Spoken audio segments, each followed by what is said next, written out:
It is I.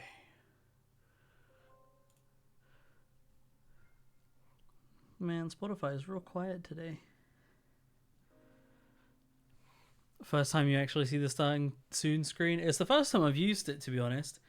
I realised what the time was and then realised I needed to go grab some things. So I was like, I'll start it.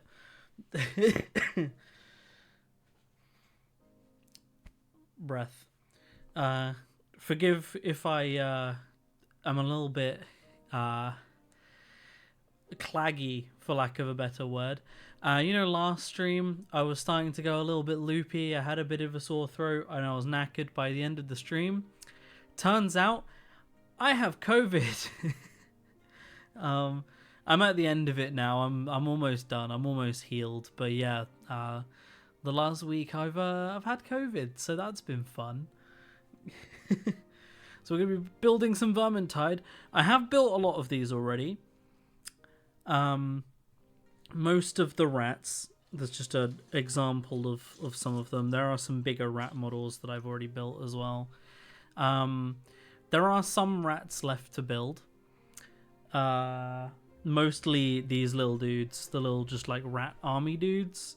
But I wanted, I didn't want to have no interesting models on the stream because I was like, I've already built all of the all of the cool stuff, like the giant fucking rattling gun. How cool is this? Or the rat riding a bigger rat. So I've got like another squad of these dudes to build here, but I do still have all of the Stormcast Eternal Angel Boys to build.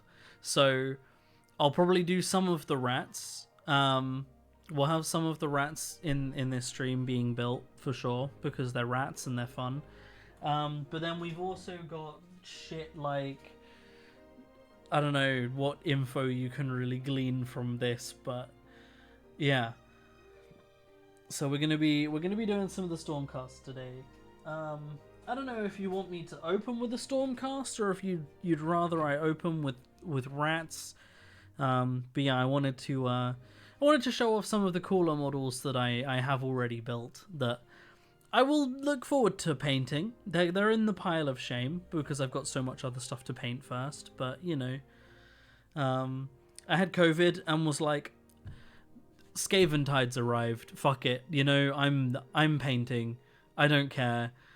I was like, there is no way. Not painting, sorry, building. I was like, there's no way I'm just going to be sat here, locked in my bedroom with nothing to do and not build some of these. So I did.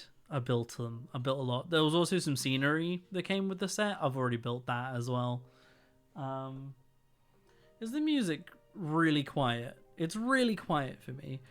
I turned on Spotify noise, like the equalization thing, because I was like, some of the songs are louder than the others, and it seems to have just like made all the songs really quiet. Let's turn it off. Let's turn that off.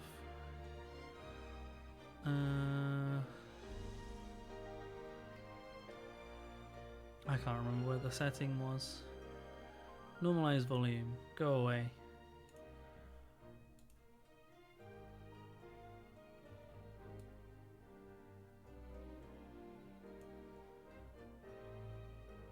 No, let's see if that's too loud or not. Because I've got it louder than I had it last stream, and last stream there were points where it was still too loud, so who knows? Who knows? But Spotify's loudness equalization is useless. Anyway, Hobgoblin time.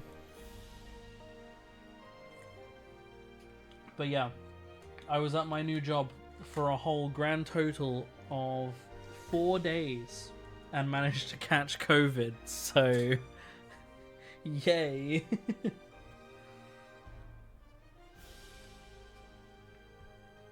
Who shall we build?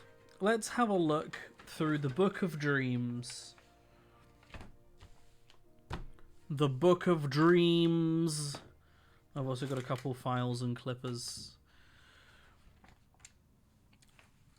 beep beep boop. Let's move some stuff off of my table. That's the example models. They're built. They'll go on top of my PC for now.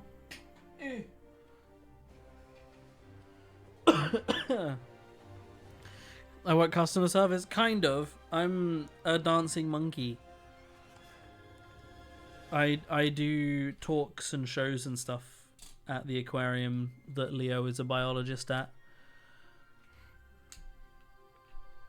So kind of customer service, but it's more like walking around the aquarium, giving people like info about the animals and stuff like that.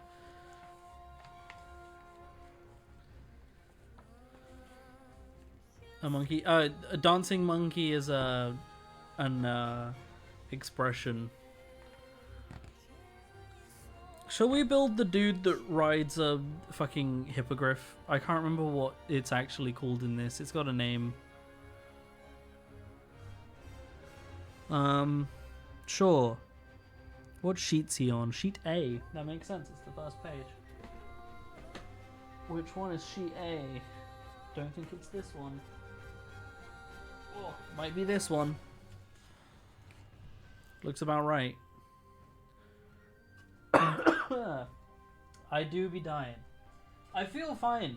I'm at the point now with it where I don't really feel very ill. But occasionally just the cough will just be like, hey yo, go fuck yourself. And I'm like, oh, okay.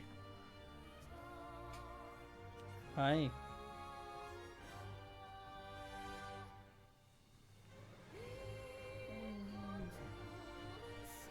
Right, so you might be able to see, depending on how I angle it, like there are numbers. I mean, it's pretty straightforward. Anybody that's built Warhammer knows. Anybody that's built anything like this knows. Basically, the parts are numbered. It's like Lego. It's like Lego. I've got some glue. I got some clippers and some files. We build the model. And that's what we're going to do today. So yay. It looks good, but man, does it look expensive. This set was... I'm not proud of how much I spent on this set. I actually got it for cheaper as well because I didn't buy it directly from Games Workshop. Zatu Games. Shout out to Zatu Games. They don't sponsor me, but my god... They saved me like 20 quid on this set. Right. So, where do we start? Oh yeah, you get to choose a head. Do I want him to wear a helmet? Or do I want him to be bareheaded?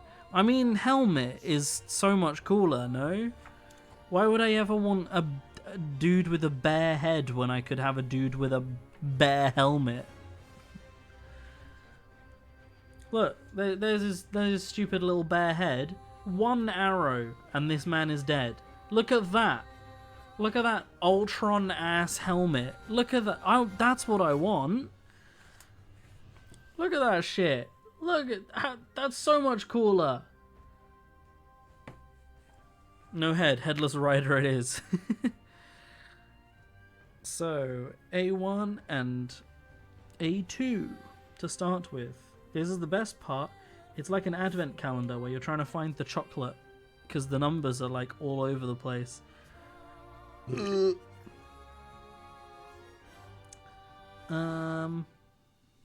up here. I'll try and do this on camera as much as possible.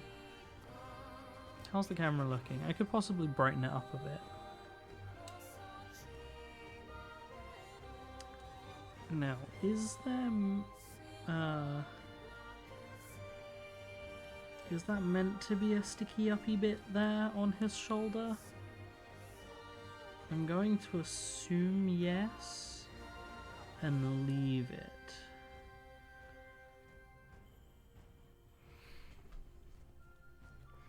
Let's turn up the brightness on the camera slightly so you can see a bit better.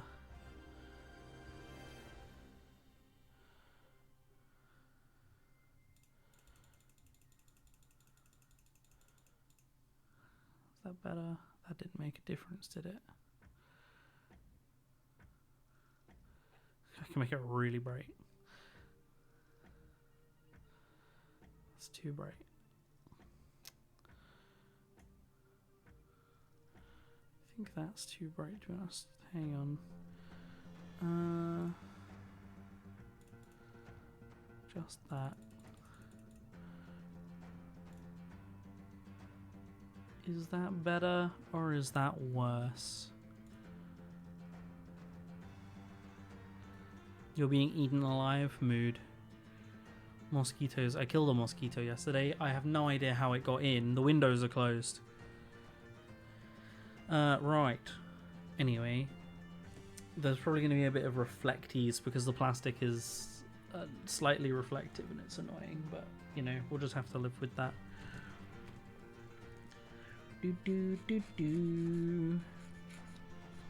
Hopefully the filing noises are not too horrific in the microphone as well.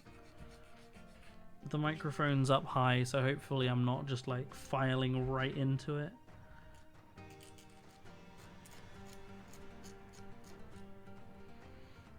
Warhammer file ASMR.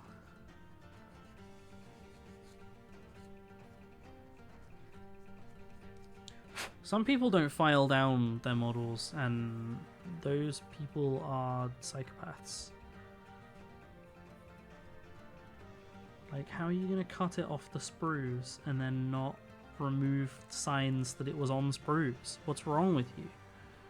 Do you want your model to look good?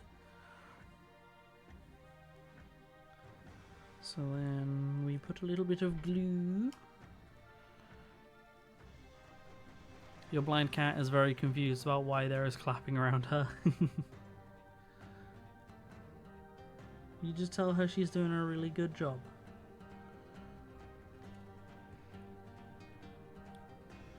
She's getting applauded.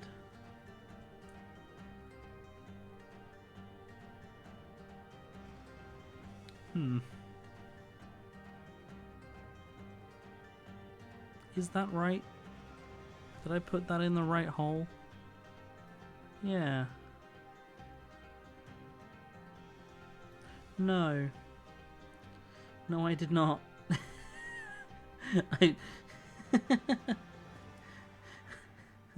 I'm stupid. Turns out. That's better. That makes more sense. Oh, good. Good job, me. Are you winning, son? Shall I zoom? Let's zoom in the camera slightly. Can I? I'll do that in.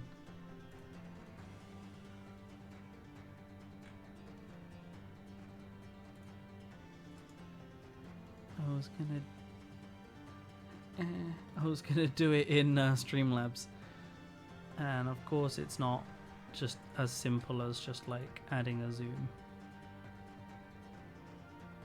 Prop pad, gain, scroll. None of these are what I want. Why do they not just have a zoom? I mean, I can just stretch out the image, but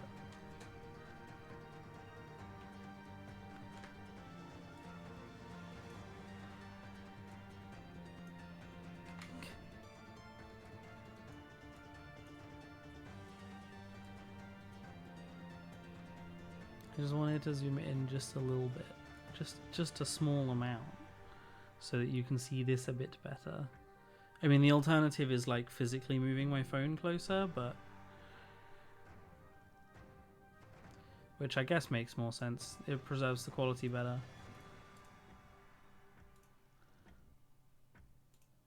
Let's bring that back. There, better, improved somewhat, a little bit maybe. Oh, it's really warm. I've had my aircon running all day and this room is still warm today. It's one of those days, you know? Right. A4 and A6.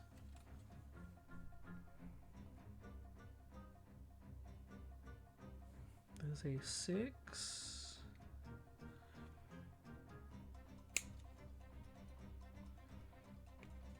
Bob. 6, 4, 4, 4, 4. Ha, big hammer axe. It's not a hammer. It's not a hammer at all. Definitely an axe. So yeah, with these models, a few of them have like small customization options. The Stormcast seems to have more options, like the main guy having a helmet instead of having a bare head. And some of the smaller ones, there's stuff like that you can choose to give this rat a weapon instead of a flag, or one of my rat ogres I've got that I didn't show has a cannon on one arm, and you can choose to give him a blade instead of a cannon. And I do not understand why anybody would choose to give a giant rat a knife instead of a cannon. There are 2 of these MFs. I'm gonna kill myself. Just kill the mosquitoes. Just kill them.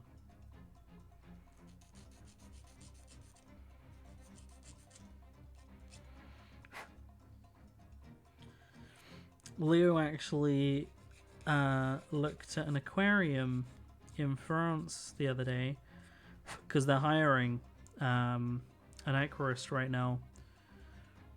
And Leo was low-key like, honestly, it's like a really good aquarium. It's a really nice one.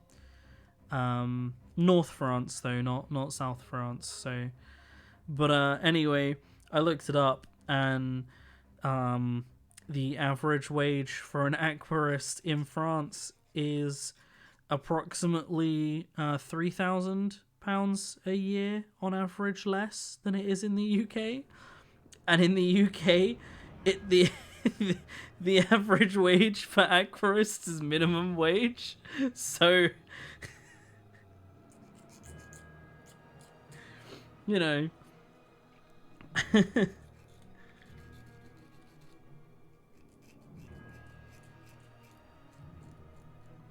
Sadly, aquarists are just severely underpaid everywhere.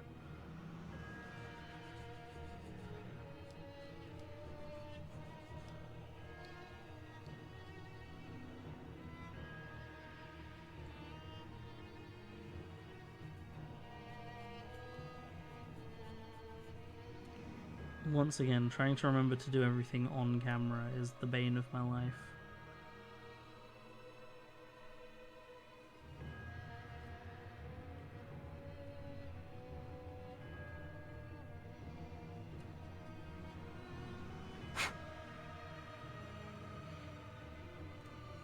Sadly, no George again today. I thought we were going to, and then I messaged him and he was like, nope, sorry. The minimum wage in France is a bit of a sore spot for everyone. Minimum wage is a sore spot for everyone everywhere. It's not good here.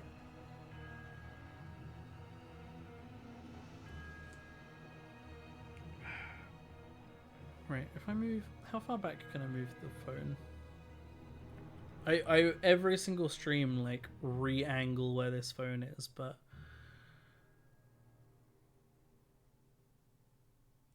Again, the goal is if I can have it as far back as possible, then I'm most likely to be in shot.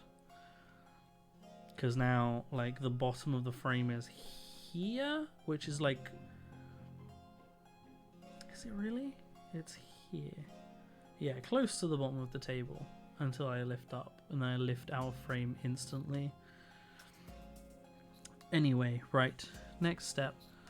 The steps may not always be in camera. I don't care about that. The book's too big. I'm not going to try and have that on camera constantly. Right, so this is just slotting in here. In what way does that line up? Ah, I see.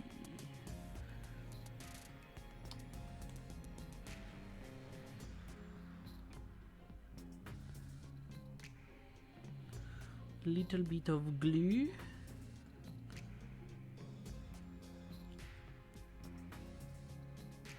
What's glue in French?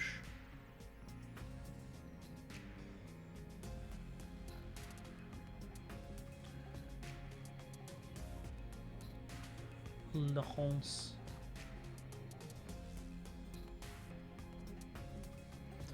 Hans. Hans. Right, A5.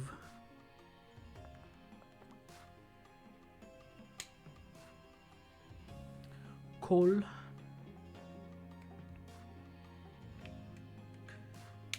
I probably could have looked. I wonder if it says it on here. It does. Coal plastic liquid.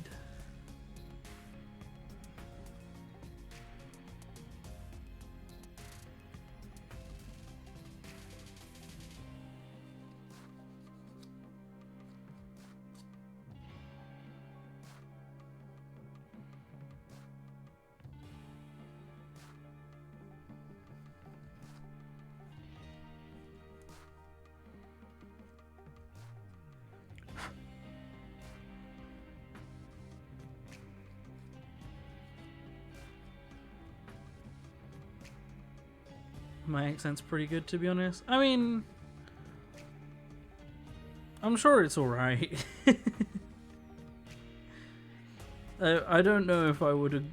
I mean, I guess like arguing with the French person about whether my French accent's good or not, but like, I took French in school for a few years, but I never really learned it, but I don't know. The accent's the easy part. It's remembering what you're actually saying alongside the accent that's the hard part.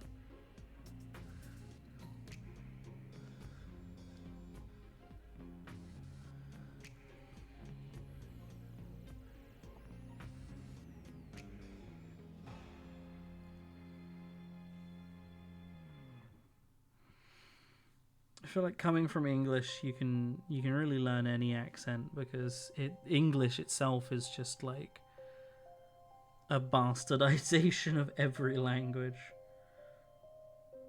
Like for someone who doesn't speak the language, yeah. But, you know, oh, did I put glue on the wrong knobbly bit? I did, didn't I? Oh no. Or did I? Yeah, I think I did. No, that doesn't seem right. No, I did put glue on the right bit. I did. I am a genius.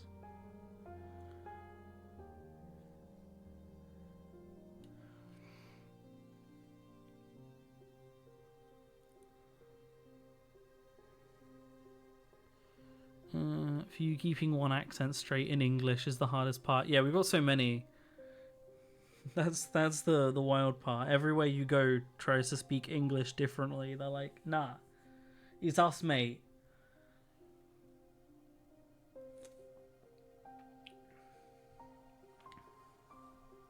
You go over to New York and everybody starts saying coffee. I want a glass of coffee. I don't know why I want my coffee in a glass, but that's how I want it.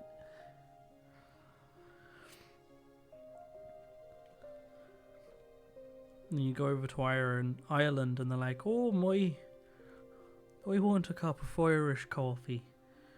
That's right, we put Irish cream liqueur in our coffee. Oh.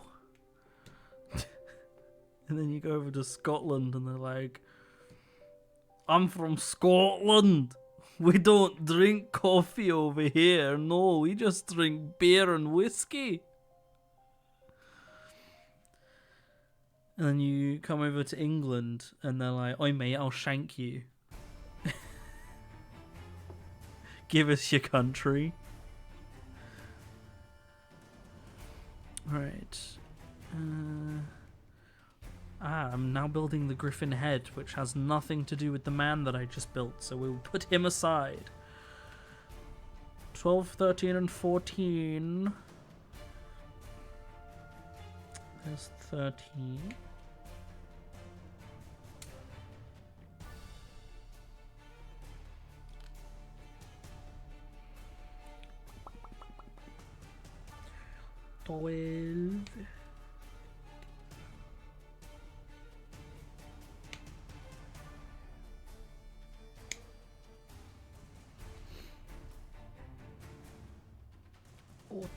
15.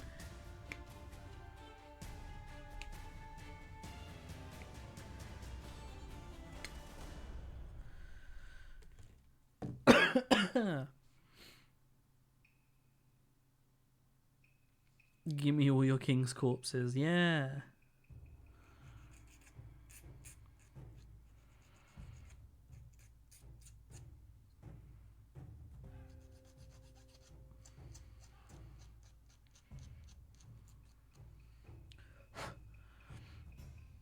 That's how you know you're in the, the British Museum.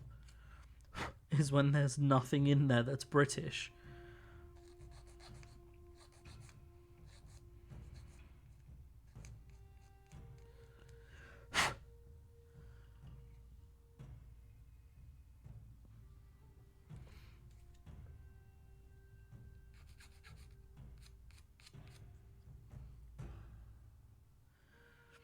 The only reason the pyramids aren't in there is because they were too big to carry. Some British businessman couldn't fit the the pyramids in his briefcase.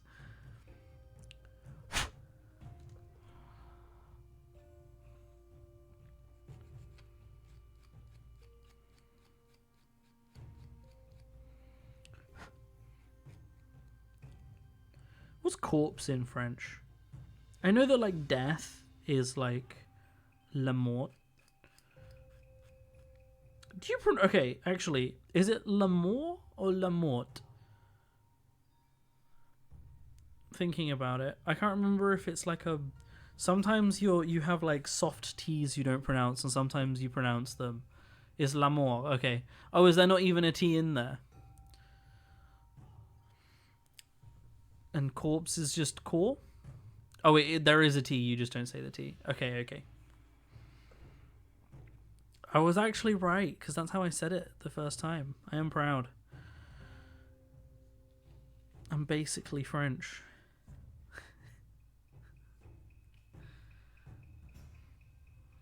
And corpse is just core? Is it just core and you don't pronounce the P? Or is it corp?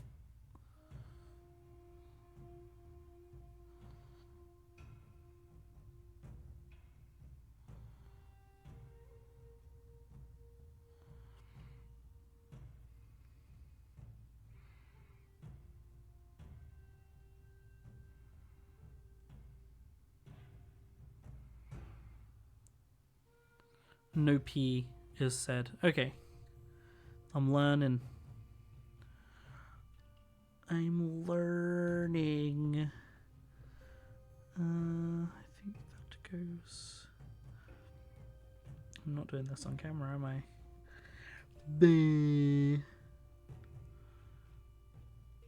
That goes there. Ooh.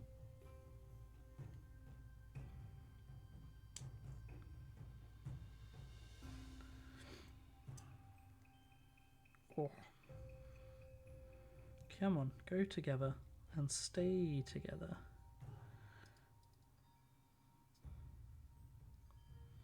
There we go. There's a bit up here that I probably should have glued. So we'll just dab in a little bit in there. Oh wow. Beep boop. Gloob.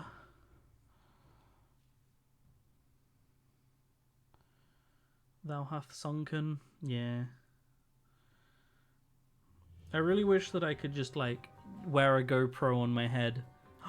Wait, so I'm planning at some point getting a 360 camera.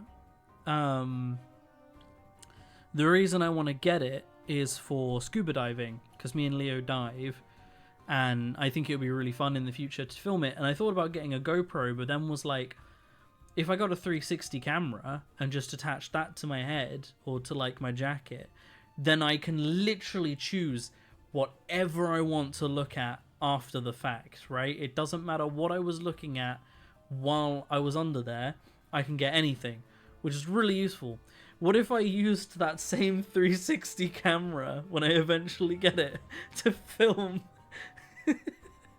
I can just capture everything. That would be funny.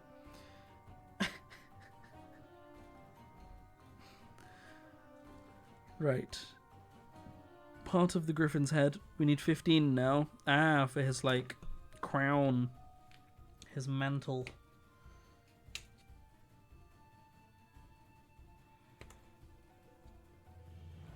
The nausea stream. Just do model painting with a 360 camera.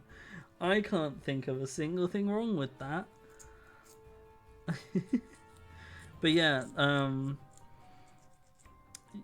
there's a second-hand shop in the UK called CEX, and they're selling the camera I want to get for like £100 second-hand, less than it would cost new. It's still expensive. It's still a lot of money that I can't afford at the moment, but it is something I want to do. I think it would be really fun when me and Leo have more diving qualifications and inevitably dive more often as a result, to do a lot of the filming. Even like we've talked about for part of our qualification going abroad and learning it there, it would be really fun to vlog the whole experience. Where do you go diving? We just go here.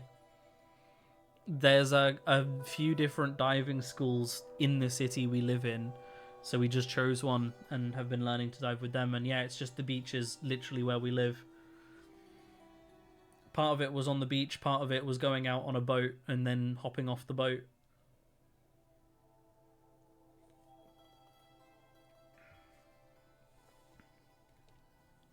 Pretty straightforwards. Pretty easy.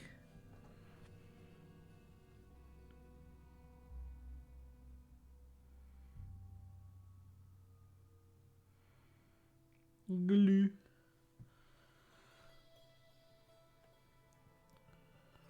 You think you have a very limited view of British beaches?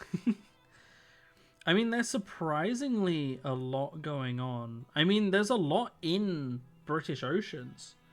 Like, working in an aquarium, they literally have a native tank in the aquarium. And it's been wild learning like how much native marine life we have. You know, we have rays and skates and sharks. It's crazy. We even get octopus. Lots of spider crabs.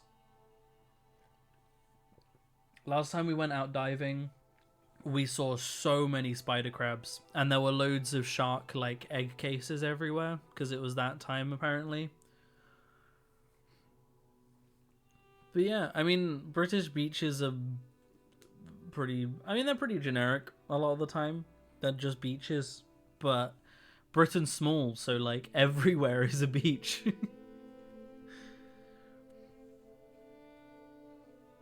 But back home, before we moved here, I literally used to live, like... Well, I used to live a 10-minute walk to the beach. And then we moved a little bit further and it became a 20-minute drive to the beach.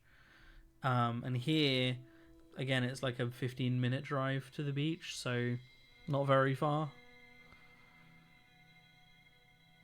We have Griffin Head. Griffin Head! Right, now we need 17 and 18. Wow, that is such an efficient use of different segments right there. This is 17. This claw is 18. Wow.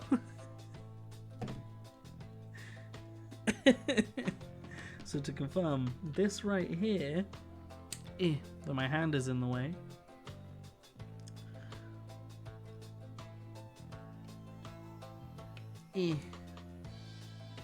this is 17. I'm trying to clip it in a way that I don't just obscure it from the camera. And right there, number 18, the claw that's going to go in there. What a step. They couldn't possibly have molded that claw already on there.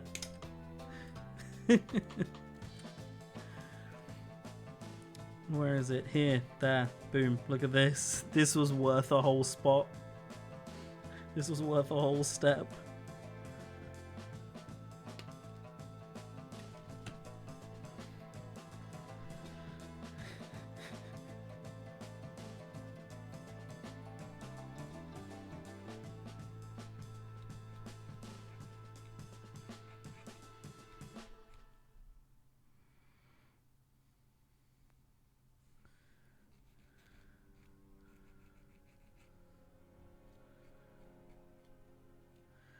Boop.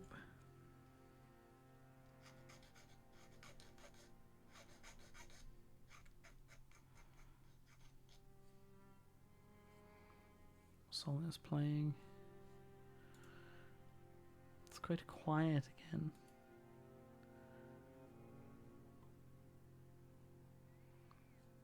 I'm gonna skip it.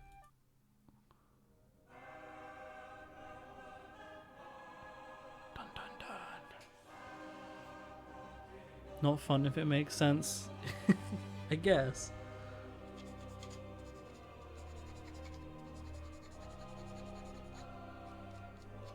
I mean, most of these Rat Boys just came in 2 parts. You just stuck them in half. Like, you can see he's got a seam down the middle.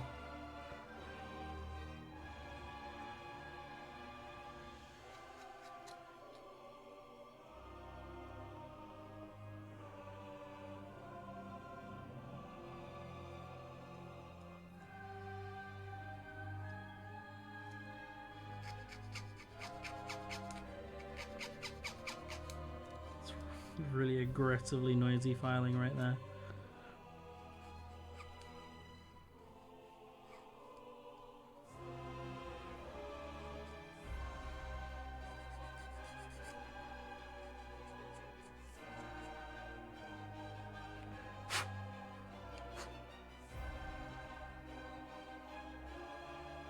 What did I do with that claw? Can we see the claw?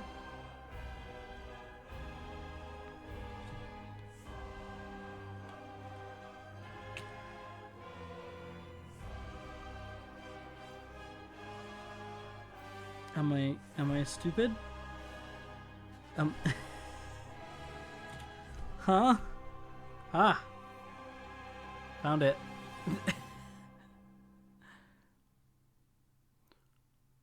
The view is worse in the painting screen. It's really hard, especially the clipping. I mean, I can zoom it out. If we zoom it out, you'll be able to see a bit more of generally just everything, but you'll have less detail overall. I'll even go a little bit lower to get the like edge of my desk. Not quite, but it will do. But it's a hard one to film. I don't know how else, like, better I can do this. Especially with clipping, because I have to be doing, like, all of this, you know?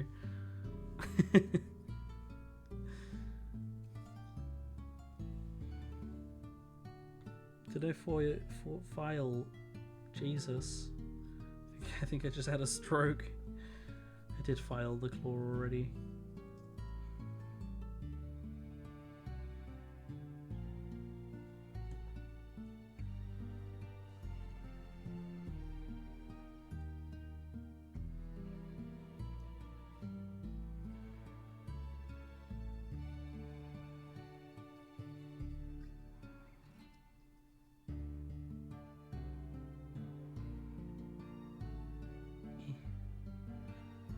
Get rid of that seam as best as possible.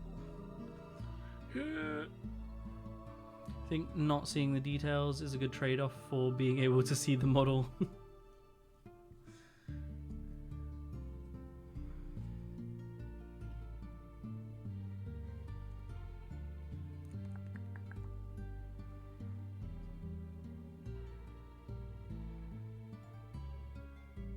One day I'll have the camera in a good place. Like, at some point when I remember to try it before, like when I've got time setting up, I'll have the camera lower down, but maybe like further back towards me and angled more that way, so that when I hold the model like this, it will be like front on.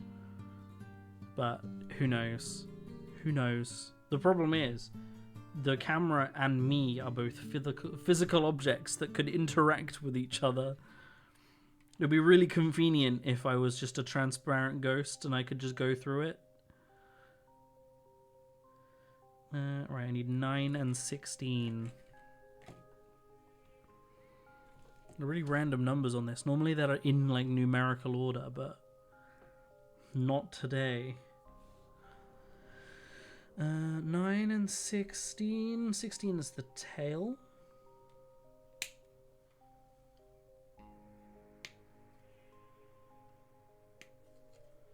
I'll try and like physically move the sheet more so that my hand obscures it less. And 9, was it in... that's 19. 9.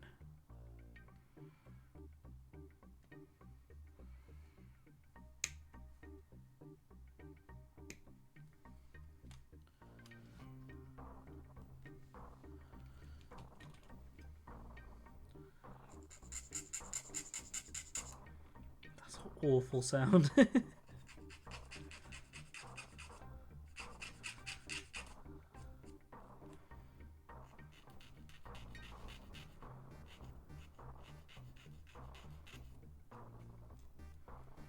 My favorite game at the aquarium that I work at is to go around all of the creatures and see which ones I can spot that are like... That's in Animal Crossing! I've caught that one in Animal Crossing before! Apparently there's a group of people that come in there sometimes that will like choose a random fish from the aquarium, and it's a race to see who can catch it in Animal Crossing first, which I love that. The better camera is a MacGuffin in these streams at that point. Yeah.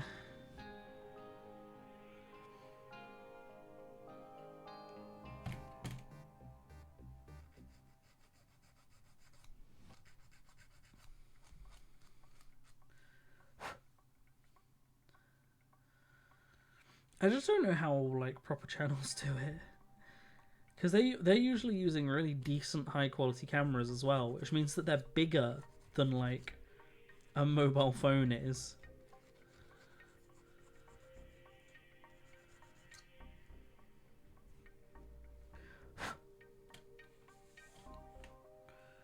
Right, we need this part again.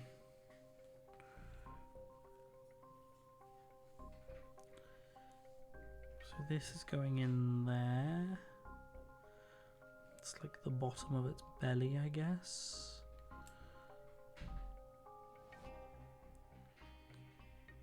Okay, gotcha.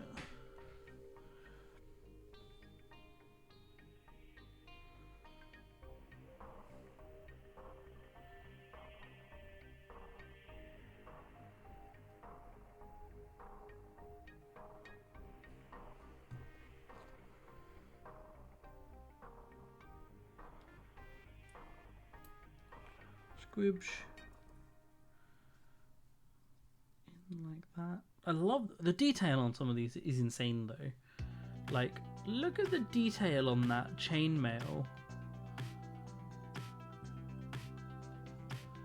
It's crazy, right? It's really satisfyingly textured.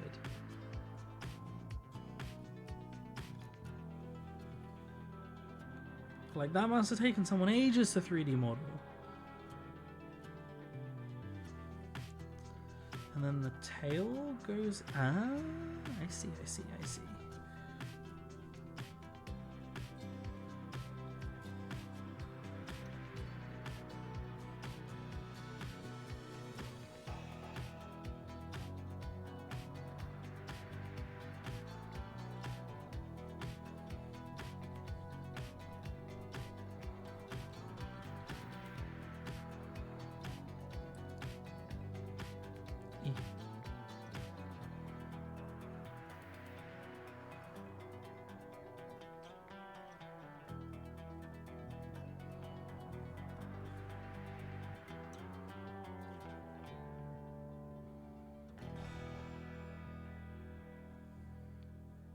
Wow, the way they've done that with the feathers, you can't even tell that there's a seam there.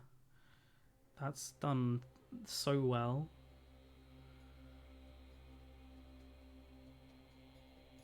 Tip tip. Tip tip. Why are you saying tip tip?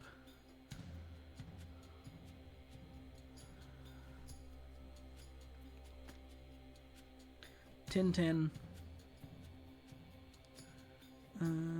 Oh god, right, okay, now we're putting him together.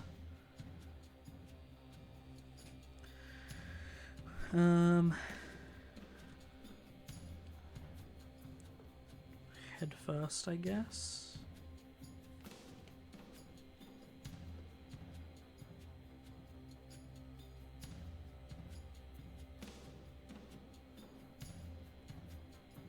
Don't know what's making contacts, so we'll just kind of assume that multiple parts of it are.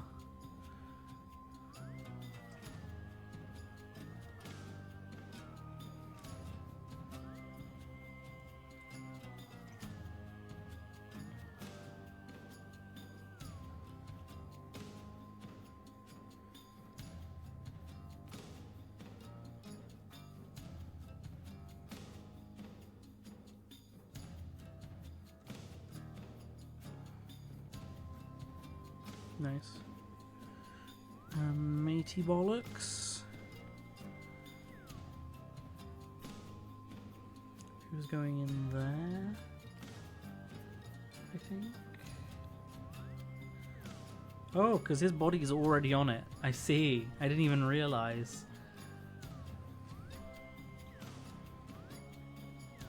For some reason I thought we were going to build the whole of the dude and then like plop him on top. Get glue down the front. I'm tight.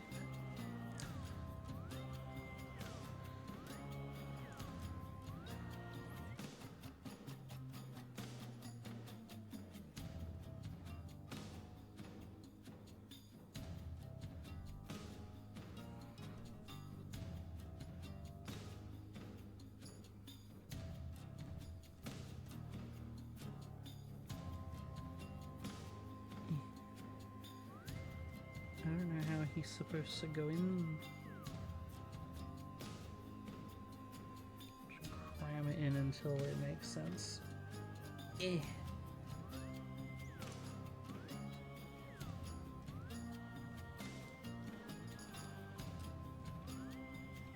Like that? Does that make the most sense? Oh yeah, because I think his hand...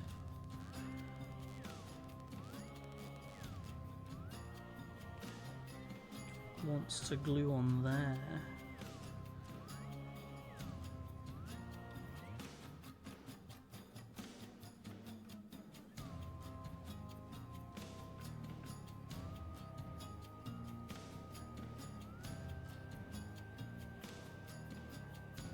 Just glue things in so they don't move. Nice. See, on this side you can see it starting to come together. On the other side, however... Right, I need A10, which is the other big body.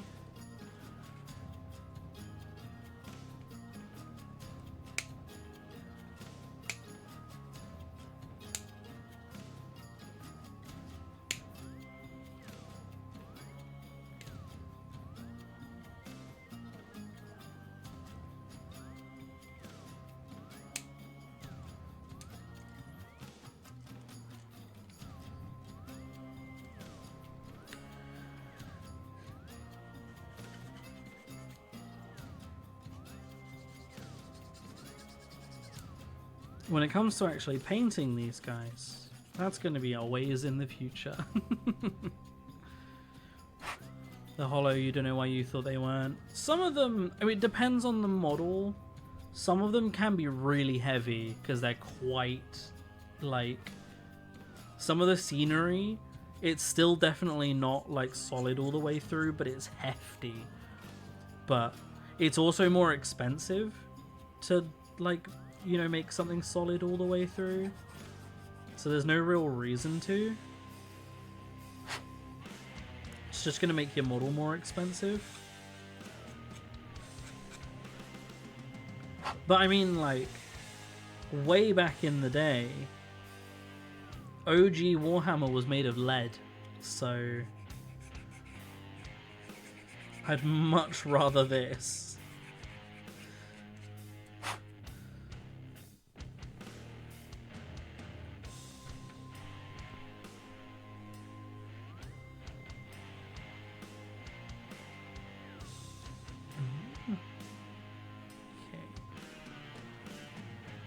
Going to be a load of contacts here, so glue in the peg holes,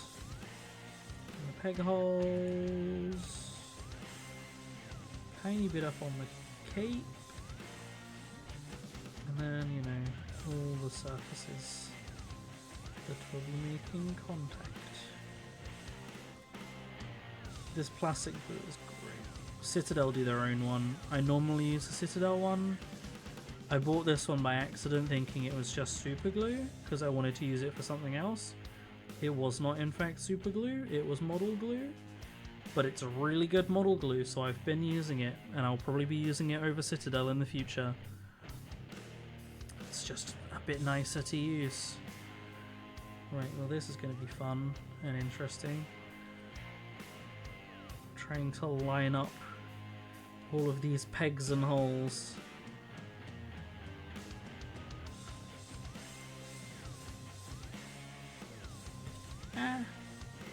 Just fling it on the floor. Ha ha ha! Oh! Oh, yeah! Lead was everywhere at one point. Yeah, they probably put it in the paint as well. 8 decks, yeah, I did drop it. We don't talk about it.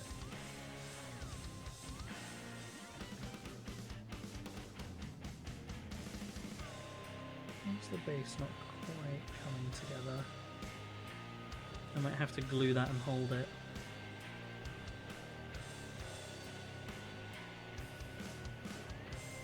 Because for some reason, this bit here doesn't want to stay together.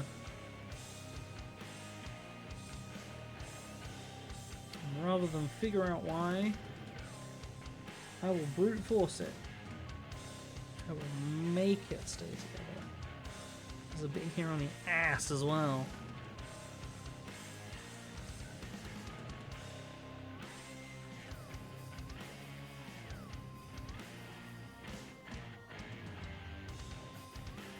Now the back of the base also... Aha! I think I just hadn't squished in the base enough. That's better.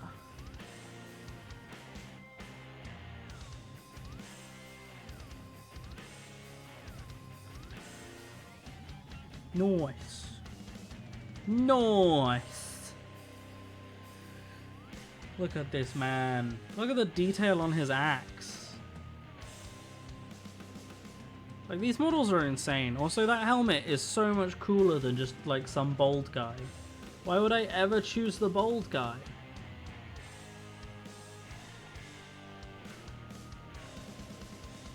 And it even already stands up. Right, well, next. I die for a second.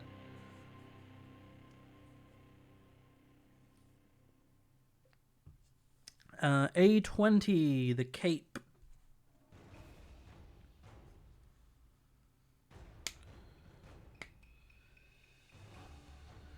I think I should just attach the other head to his waist, like a trophy, but it's his own head. A7 down here.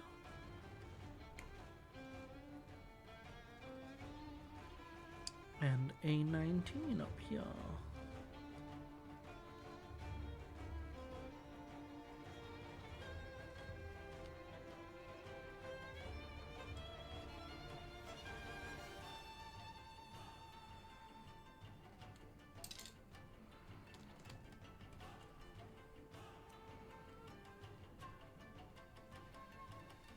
Bold guy has the balls of steel that come with going without head protection to battle.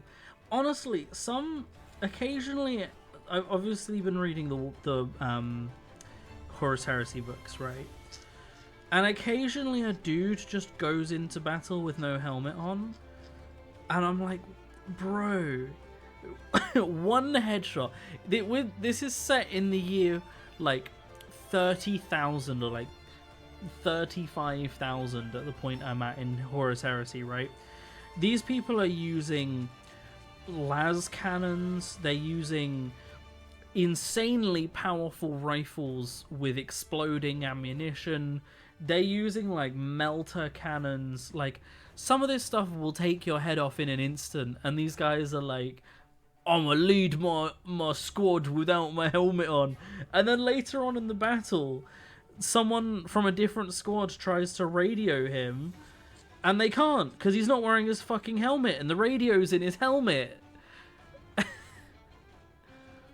You never got that book's name? What, Horus Heresy?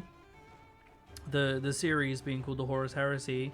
It's because Horus was one of the Emperor's sons. So there were these guys called the Primarchs, who were like these insanely powerful Space Marines. Space Marines are already like 7 or 8 feet tall, right? They already dwarf a human. You never like how it's written, Horus Heresy, because it's the heresy of Horus. So basically, Horus, the Emperor's son, starts a revolution against the Emperor and tries to usurp him. And it's a heresy because this Emperor... Oh, you never got the spelling? What's wrong with the spelling of Horus? It's a name. It's 1 R, isn't it? It's just Horus Heresy with 1 R. Yeah.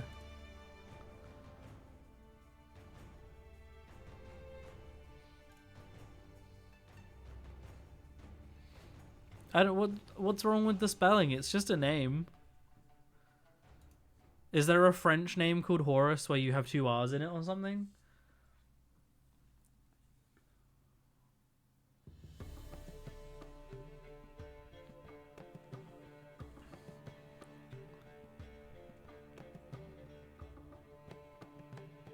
In the UK, Horus is spelt with 1 R.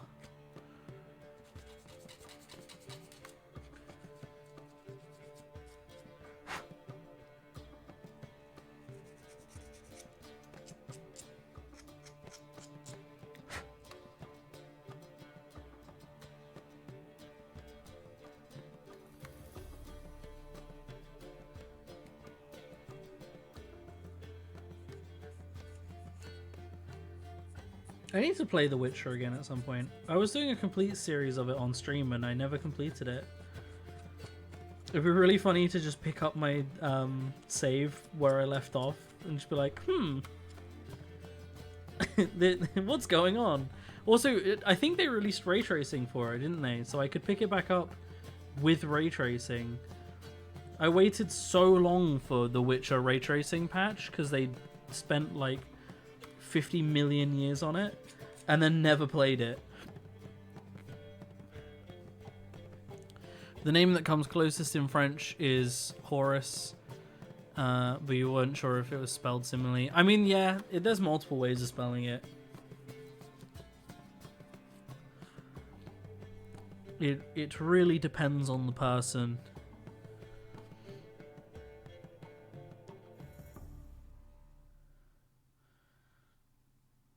So this is coming off his shoulder and connecting down there. So I'll probably just want to do these 2 beep boops. Bleep. Scoop it up in there. And bloop. Scoop that up. Don't know why I decided they're called bleep bloops, but they're bleep bloops.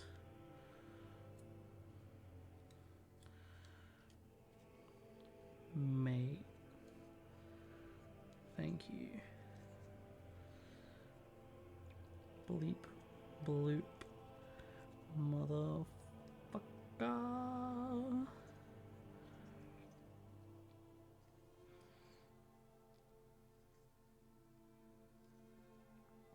There's a really nice seam on that cape. And it does not want to just fill in. So, I'm just going to glue it.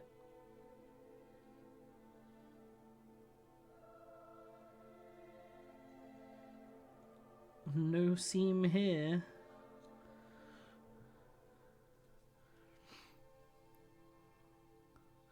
The bleep bloop maneuver. Exactly, you know.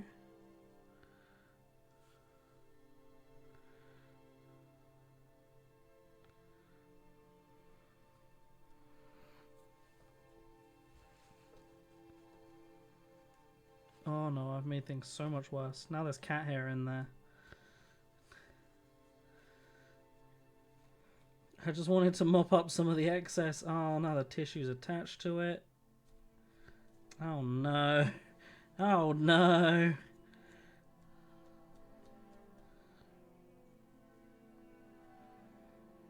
I think I'm just going to have to clean that up when it's dry.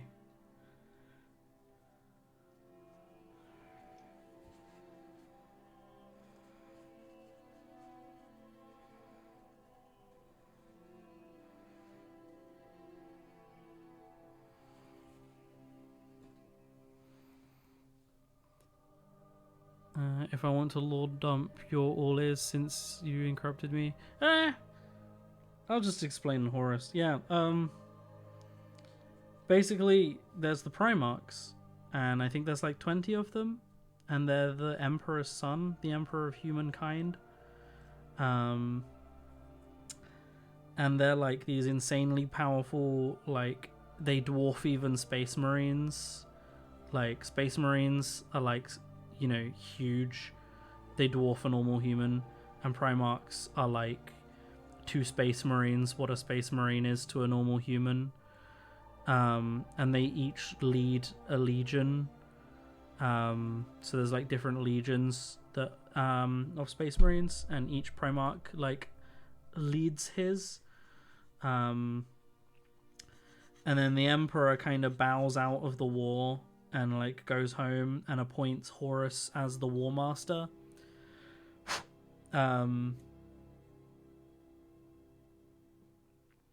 And basically Horus is very angry about this and wants all of the glory, and decides to start a war, and is like, hey, fuck you, Dad, I'm gonna be the next Emperor of mankind. And yeah, that's pretty much it. That pretty much sums up every single one of the books. Every single one of the like 50 books. So there you go. Mind telling me what you're doing with the glue? I used the glue to like cover the seams. Used too much and tried to wick some of it up with tissue, and then the tissue got stuck and made horrible mess. So at some point I'm gonna have to try and clean this up when it dries, because nasty. Because I made it worse while trying to fix it.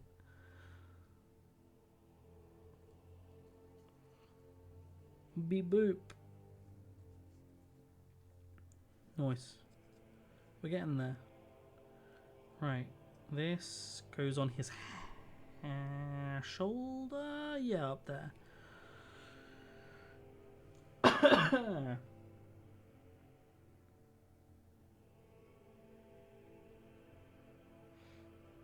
Warhammer's a fun series because there aren't really any good guys. Like, the good guy of Warhammer is basically just whoever the protagonist of the book you're currently reading is. So it changes a lot and very rapidly depending on which book you're reading. Well, I mean, Horus definitely isn't the good guy, but like the Emperor also isn't a good guy. The humans in general aren't really, but they're kind of, you know, the good guys, TM.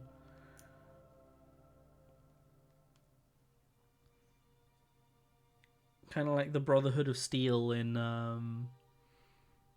Grey morality. Yeah. Yeah, that blurry line. They're like the Brotherhood in Fallout.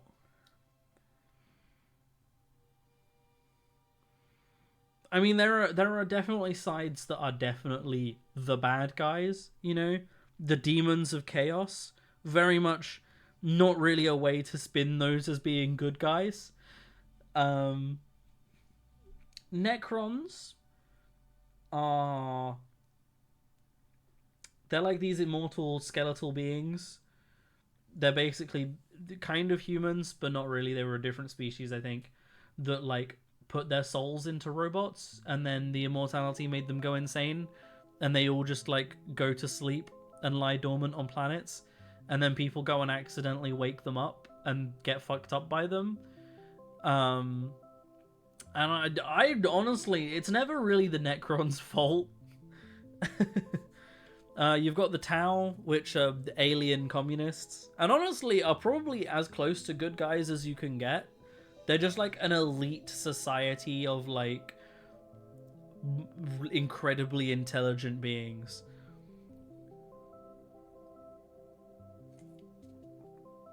You got the Tyranids, which are basically the Zerg from StarCraft. They're just like giant bugs with a hive mind. Not really good or bad guys. They're just kind of... They will kill everything. But because it's their nature, not because they're like malicious. You got the Orcs, which they're Orcs. It's kind of the end of it. They're just dumb barbarian unga bunga smash thing brain. Commies and skeletons, sign me up. Honestly, the Necrons are one of my biggest armies because they're friggin' cool.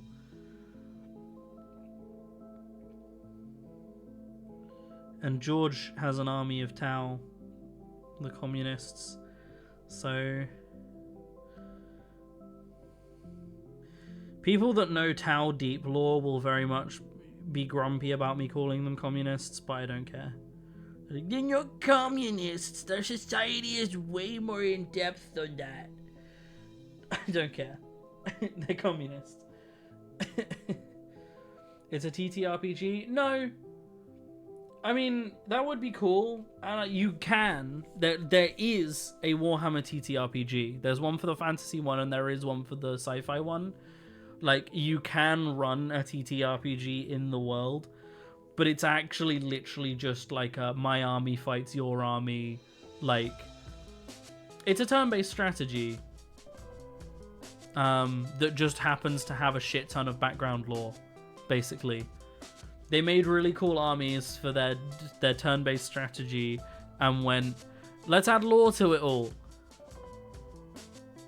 So no RPG, no RP. Not in like the default game, but again, like if you play the RPG, then there is RP, but it's already hard enough finding people that play D&D to run a campaign, let alone finding people that play the Warhammer RPG.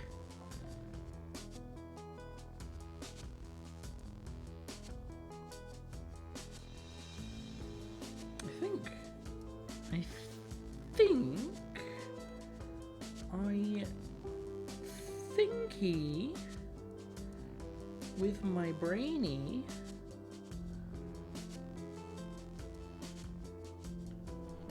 that this man is done.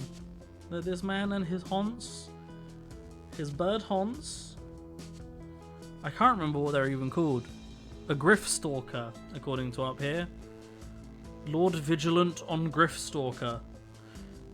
I'm not done. I forgot his shield. That is probably an important component. He does need to hold a shield.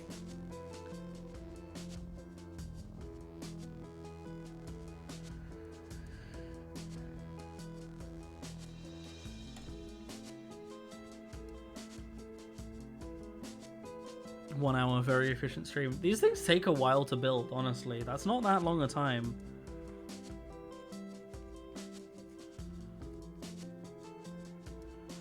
they be complicated? I mean, it definitely took longer than it would have,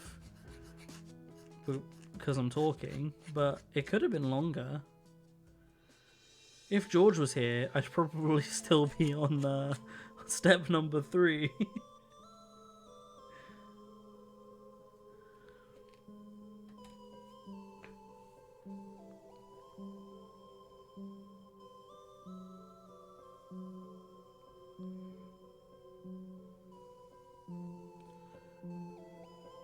But honestly, I would love to play the Warhammer RPG.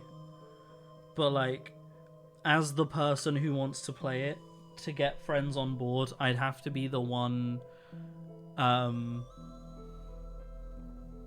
have to be the one DMing. That wasn't sarcasm. Yeah, I mean, yeah. This is efficient for me on stream. You do be correct. Could have taken much longer. Could have been faster, but you know.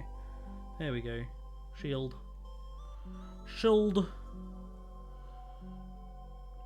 But yeah, I'd love to play the RPG, but as the person that wants to play it, I'd have to be the one DMing it, so I wouldn't really actually be playing it. I'd be running it for other people to play it, which means I wouldn't really get what I want out of it. You know? Let's just put a bit of glue under here. Bloop, bloop, bloop. Bloop, bloop, bloop. Just to melt those pegs into place so that they definitely don't come out. But yeah, that boy. The boy!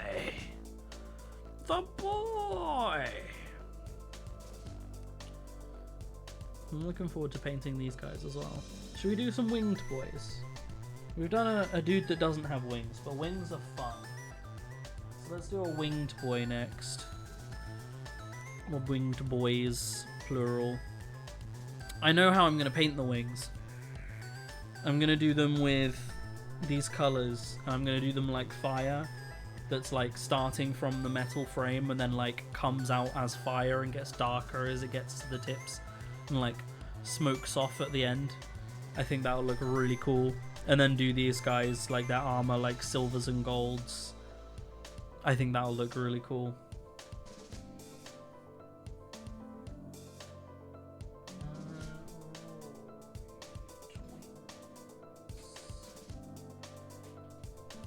Guess that it's these.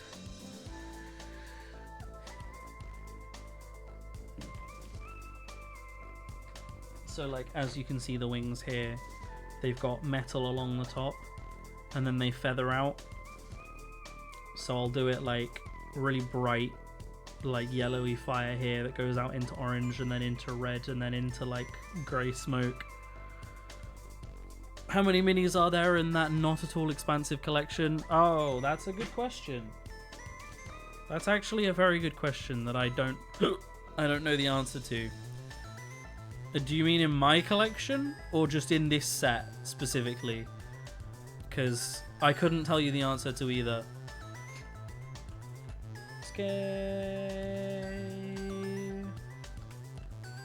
Skaventide. 74 minis in Skaventide. In my collection, oh, lot more than that. Probably 100 or so Necrons, over 100 Space Marines, probably around 100 Chaos Space Marines, 20 to 30 Dark Eldar, like 40 or 50 Chaos Warriors from the fantasy set, and then this set, and a few of the Lord of the Rings bits. You're guessing that's impressive? I mean, maybe. I don't know. Some people have obscene amounts. Some people would dwarf my collection. There are some people that would have more models in one army than I've got in my whole collection.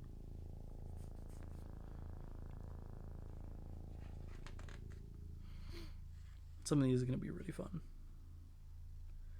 This dude's flaming sword will be quite fun to do.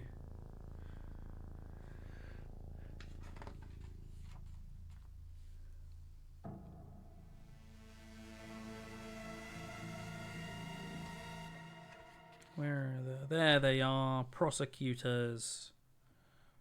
The winged boys. So to start with 26 and 27. Ooh, do we have variants with these guys? Oh, we do! Oh, just for the champion model. Obviously we're going to build the champion model, are you kidding? Hell yeah.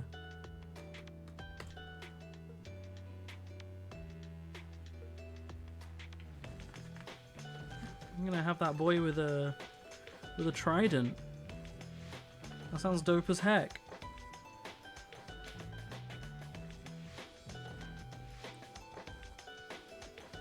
Right, so we want 26 and 27. Down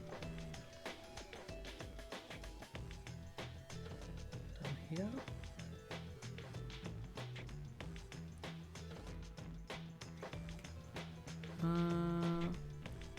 What does dwarf mean in that context? Like, look, someone basically, if someone's collection dwarfs mine, it makes my collection look small.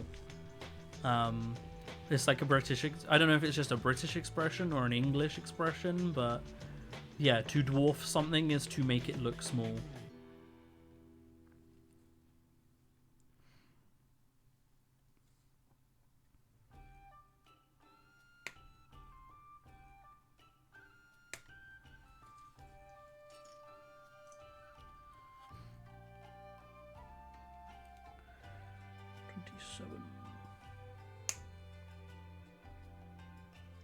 Asamar at home. Yeah, these guys, they're called, oh, fuck. Well, they're specifically called prosecutors, but they have Stormcast Eternals is what they're called. And yeah, they do kind of be Asamar. If I recall, Stormcast are actually people... Sorry.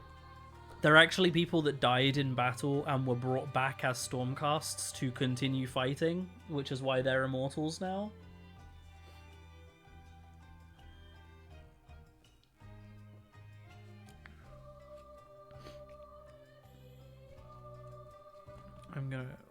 I am going to just crack these because it's just frustratingly long.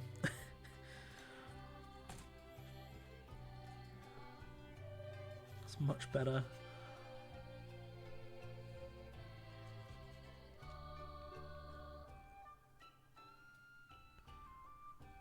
I am so warm. The aircon is running and I cannot feel it. Oh boy. How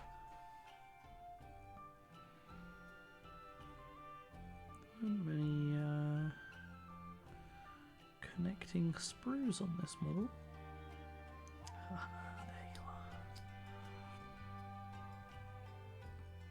Where am I? I feel like I'm missing one. Maybe I got it.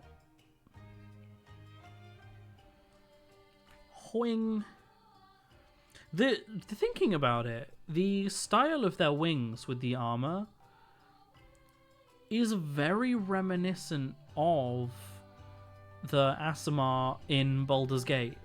I can't remember her name, but you know what I mean? That style of wing is very similar.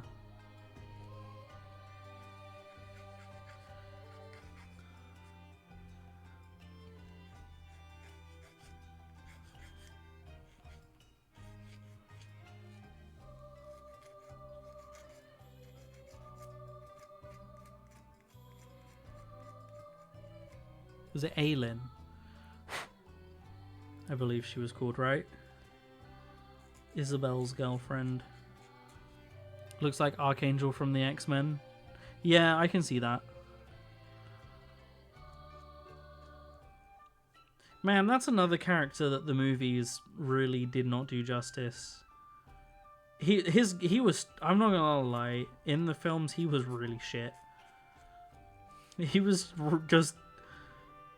Yeah, he was just a dude with wings. They just didn't really do anything with him. He was always shirtless. It was just some dude with medium-length hair and wings. Fights in like a fight club and gets fucked up by Nightcrawler.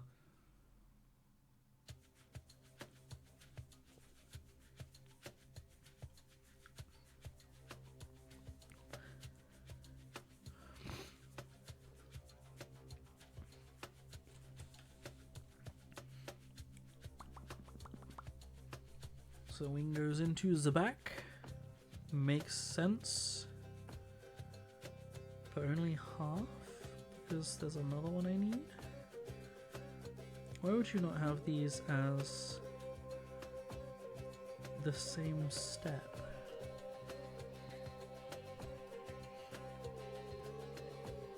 This is going to be much easier with both wings.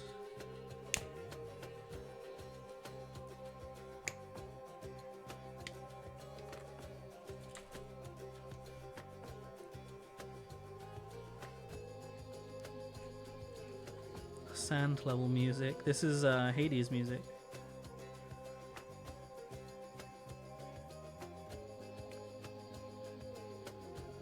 I can't tell you what level or boss fight it is though.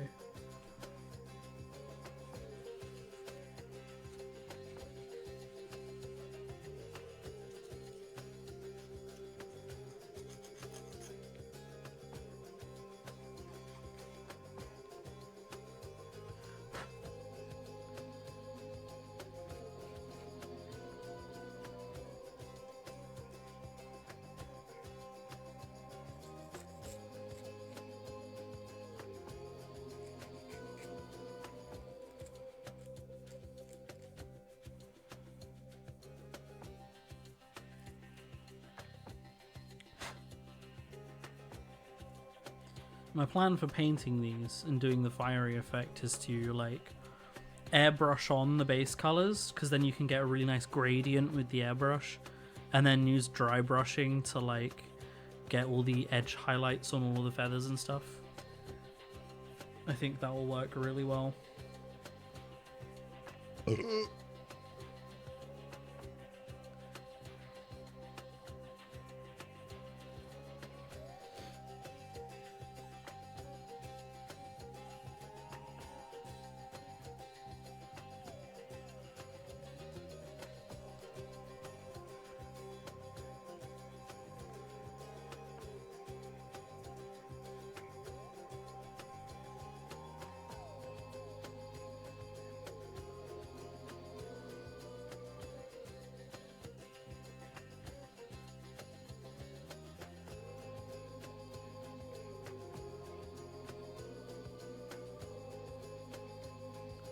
Am I meant to go in deeper? Or is that as deep as that goes?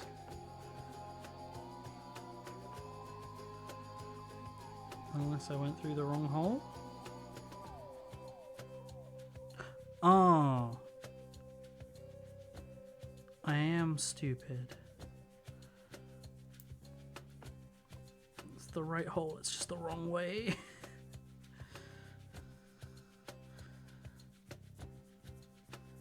I even put it through the right way when testing it earlier.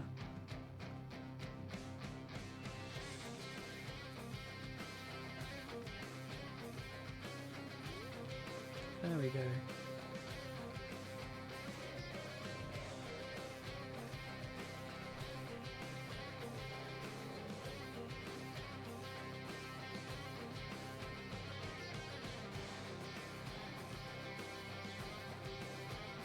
Hells yeah. Look at that. Look at those wings. Ooh.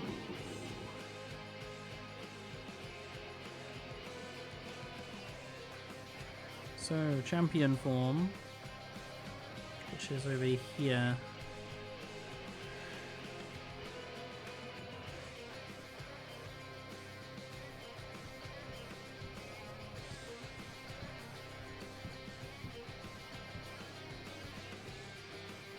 Ooh, we actually build the whole head.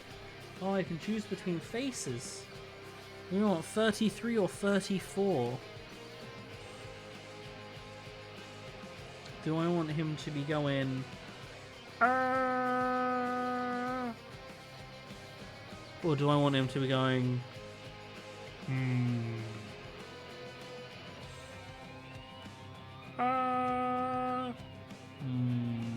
There's something more intimidating about an angelic being about to fuck me up that doesn't even look like he cares. You know?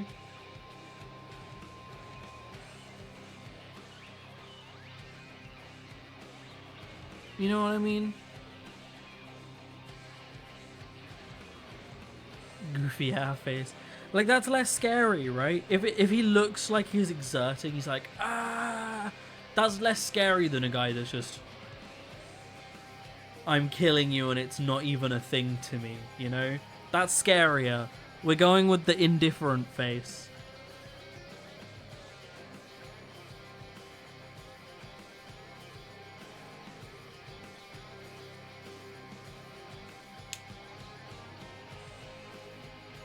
I need 32.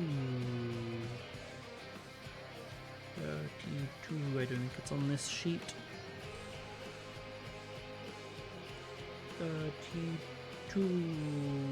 That's 29. That's 4.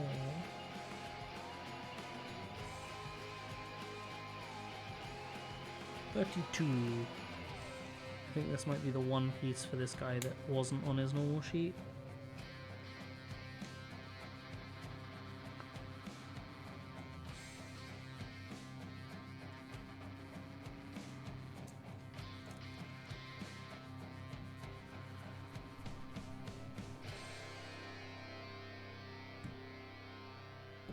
Uh, 35.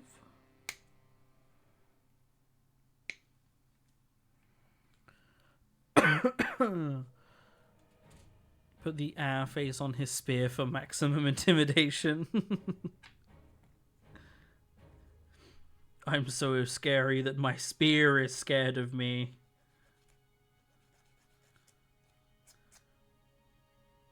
I'm gonna have all of my Stormcast guys wearing their alternate faces in some way.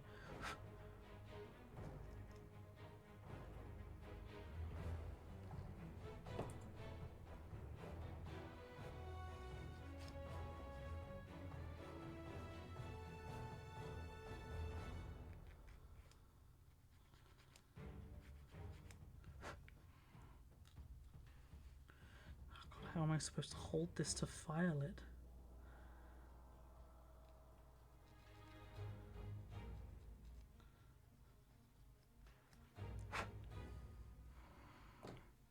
So, head goes on there. Don't want much glue for that. Only a little bit. A little bit.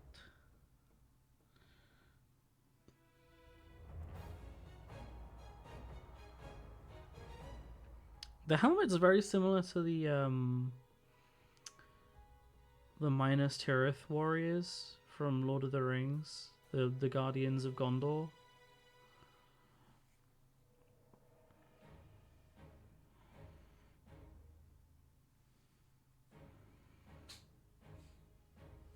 Bless you.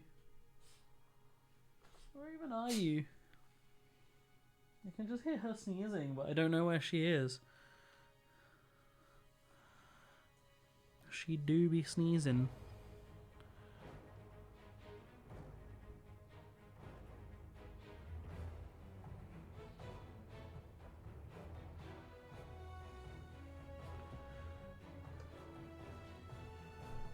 Hello.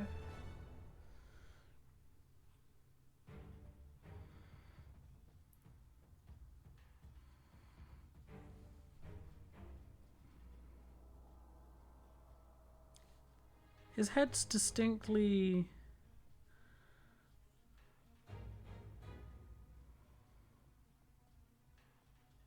Ah, fuck. I'm following the green when I wanted to be following the blue. I'm stupid.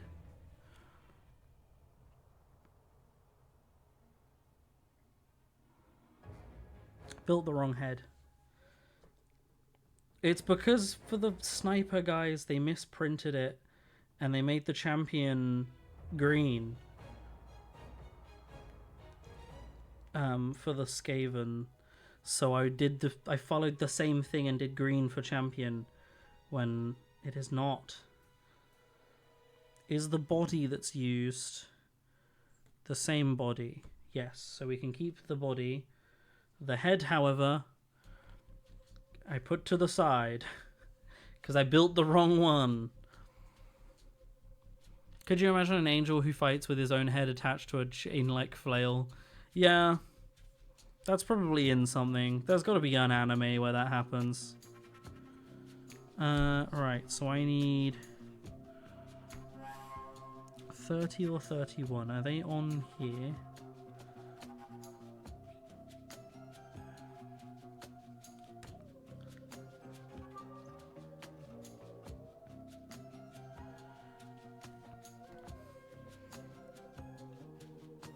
Once again, like...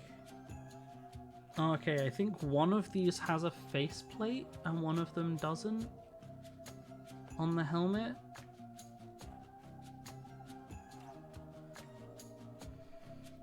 Now, do any of the others get faceplates? Because if he's the only one with a faceplate, I'll go with the faceplate.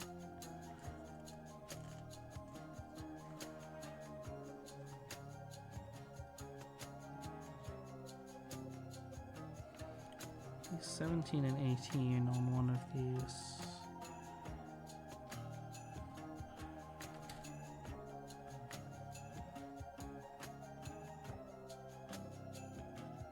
No, that might be a faceplate. Ah.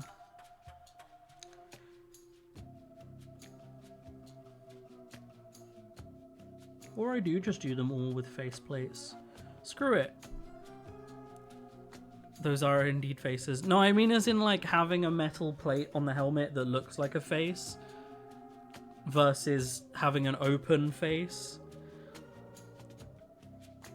To be honest, faceplates, again, if you're protecting your head, like, no one can shoot you in the face if you've got a faceplate.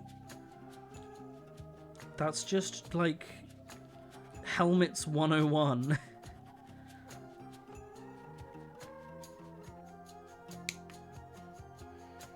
Helmets 101 is, if you cover your face can't be hit. It's harder to see, sure, but your face can't be hit.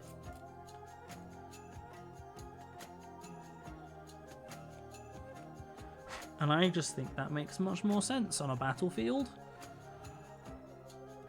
It reminds you of Saint Seiya. I don't know what that is.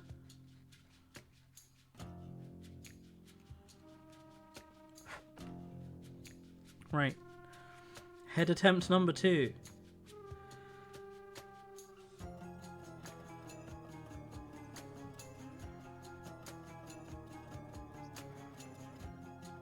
Again, I think it's the same vibe though, in that an impassive, like, metal face is going to be much scarier than a snarling human face. You know? That's just scarier. Is this actually an impassive metal face then? Yeah, it for sure is, yeah. Hence why the eyes look deeper set in. Because they're actually behind a mask on that one. Same on this one. Makes sense. I think that's more fun. I think that's more fun. I prefer it. Out of the options, I'd rather have a faceplate that's kind of masks the humanity in this immortal warrior, makes them scarier, than them having an open helmet. But that's just me though.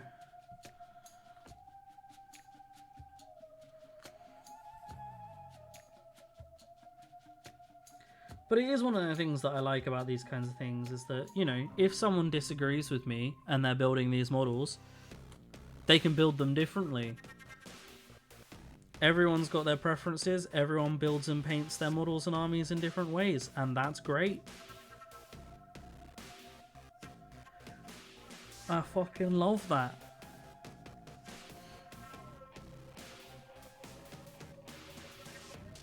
I might even make their eyes glow, give them like a metal face, and then have their eyes glowing.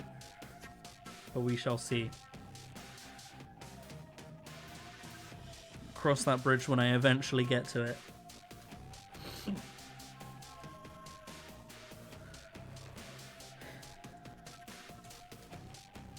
Right. Let's put this head to this. Just move that out the way. Now we need 37 for the trident.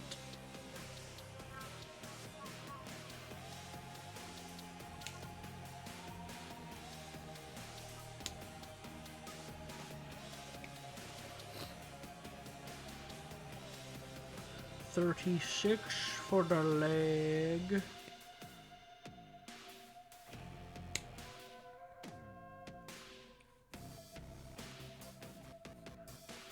And 38 and 39 for the shield. 38. 39.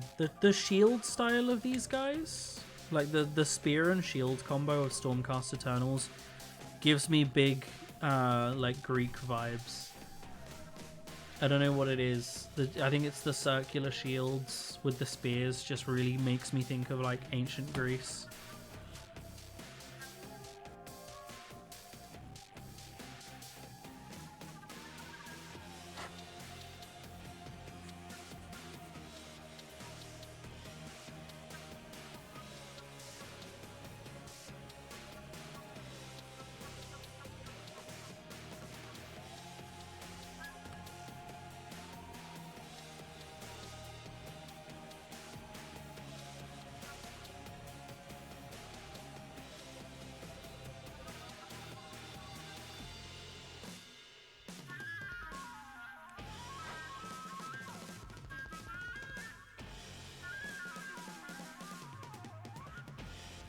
Damn. Darren Korb, really writing music for Hades, just went, fuck it. Flute solo. And you know what? It goes hard. It's for Hades 2 specifically, which I still need to play.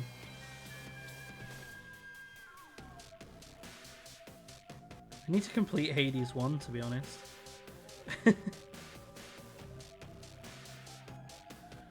That's one shield arm done. Flute solos are always fire, yeah.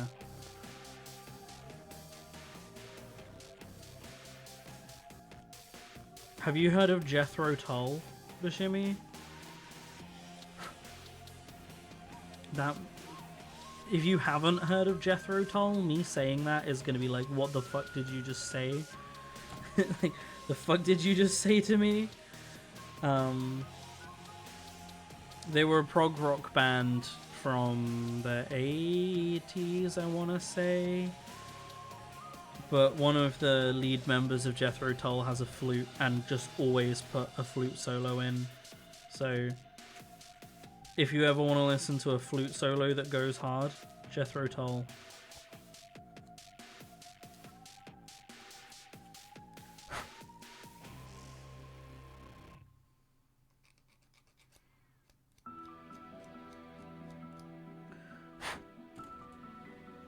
They're also named Jethro Tull because they kept changing their name to joke names like every other performance. They couldn't decide on a name, so they changed it loads. And then they ended up on like TV or radio. They got like discovered. And so the name that they had at the time they were discovered was the one that they had to stick with.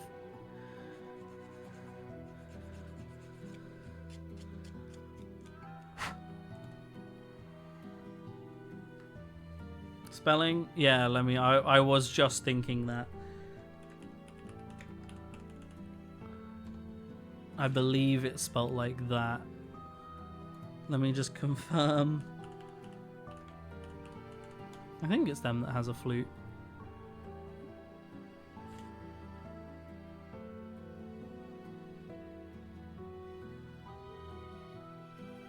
Yeah, British rock band. Let me, if I just look up like flute solo.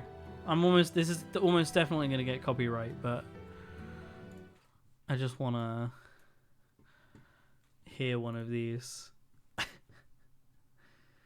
Oh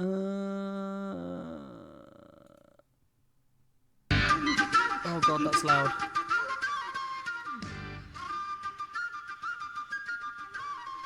This dude just goes absolutely nuts on the flute, like.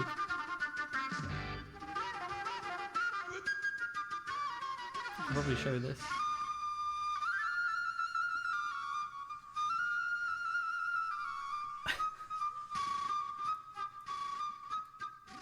This guy just goes nuts. I won't play this whole video because it is 7 minutes long, but can we skip? There's people have watched this a lot apparently.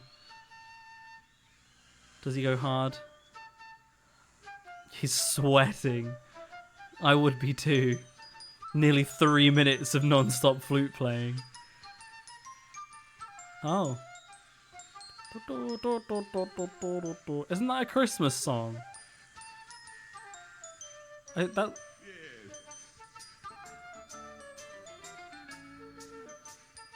It's a religious song of some form, right?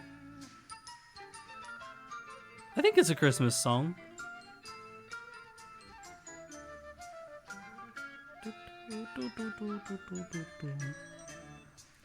Anyway, enough of that. Back to Warhammer. But yeah, Jethro Tull, pretty nuts. It's a Christian song. Is it just a hymn or is it actually a Christmas song?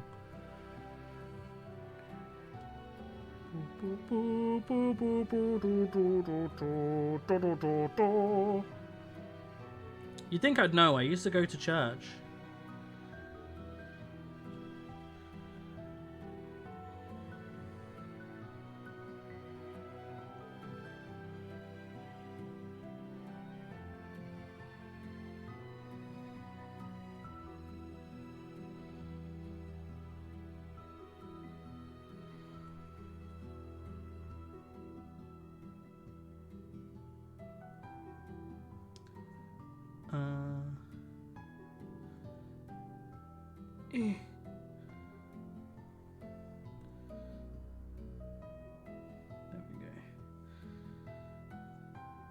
Her arm was clashing with the wing slightly.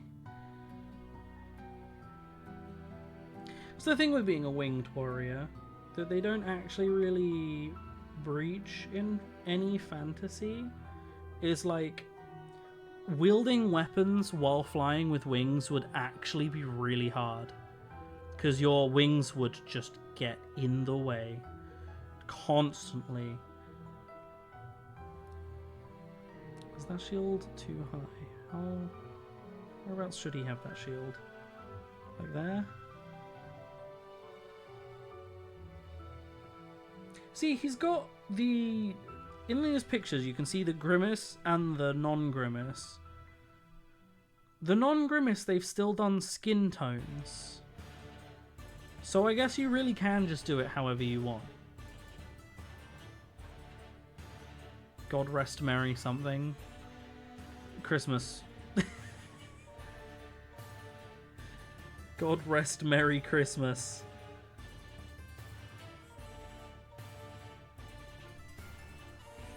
One thing I love about Warhammer models in later date, because this has improved over time, older Warhammer models didn't do it so much, and over time they've gotten more and more and more better at doing it, is like how... What's the word I'm looking for? This guy is flying, right?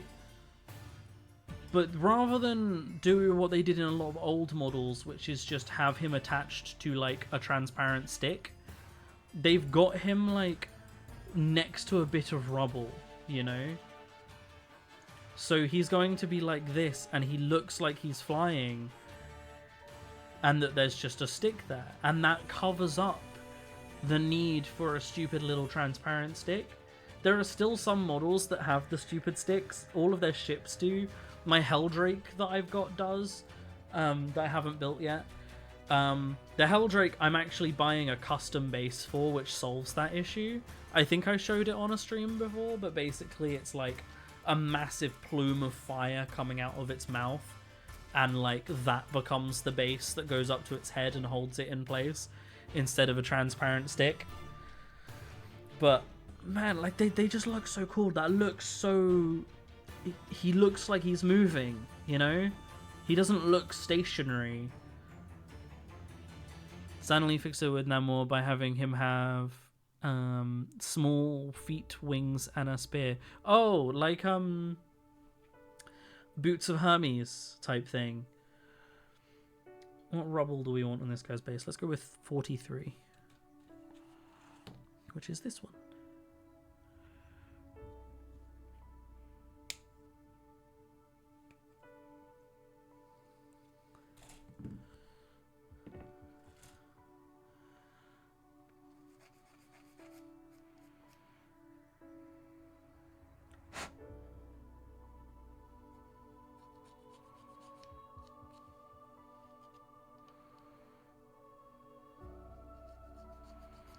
But honestly, like, anytime you see a winged archer, just know that there is no way that archer can fully draw a bow if they've got wings. There's no way. A crossbow, fine. But loading a crossbow while flying would be a nightmare. But yeah, right, I need a 40 mil base. Which I think is this one. But we will check for sure.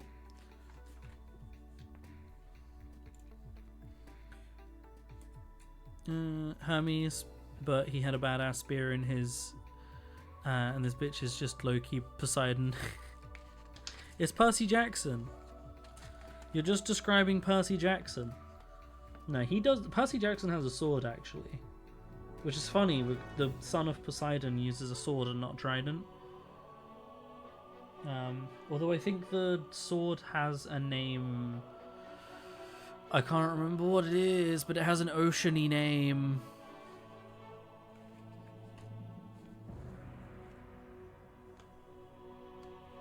Like, it's not Torrent. I can't remember. It's going to annoy me. Literally watched the show. Anaklumos. You what, mate?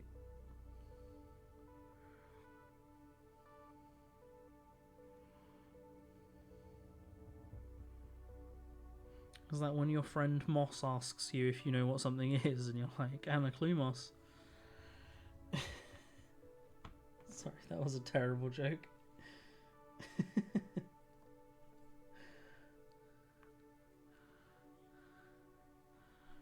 What is Percy Jackson's sword called?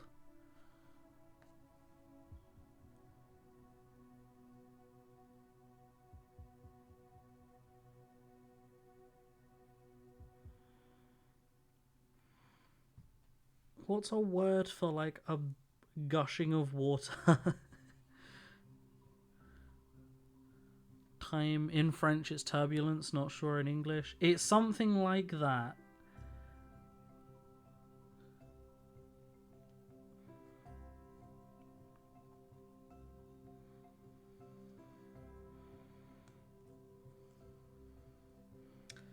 I'm gonna Google it because it's annoying. Like, it's close to that.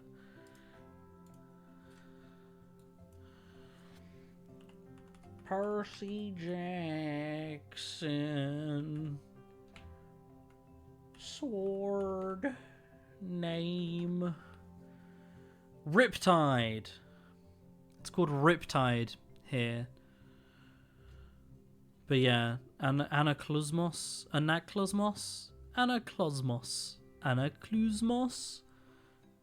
But yeah, Riptide.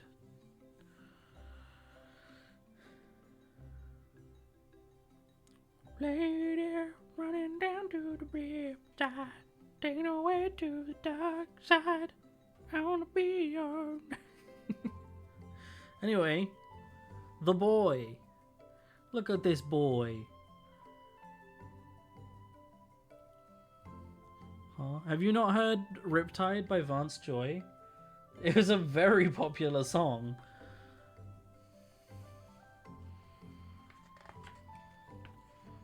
That was like, if anybody ever learnt the ukulele, it was like their first song to learn.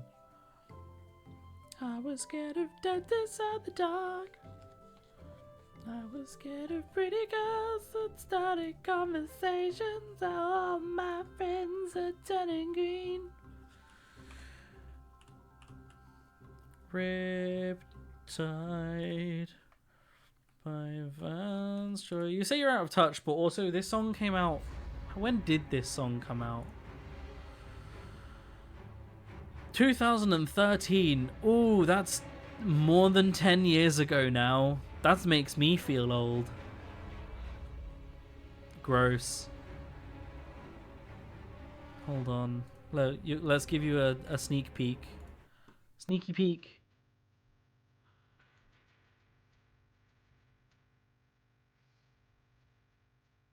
Yeah.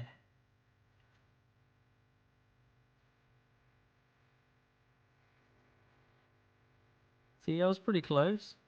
Starting conversations, all my friends are turning green. Guess how many views on YouTube this has, Bashimi? Take a little guess. You're gonna be blown away by this. It's bigger than the amount of people in France. 100 million? Nah, mate. Nah, mate. What is the population of France?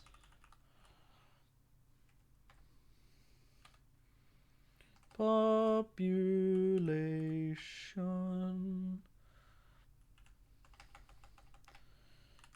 France. 60 mil? Nah, you're going in the wrong direction. Unless you were saying what the population of France is, then yeah, 67 million. Very similar to the population of Britain, actually. Anyway, Vance Joy's Riptide has 575 million views. 500 million. Insane. I wish one of my videos had that many views. Good God.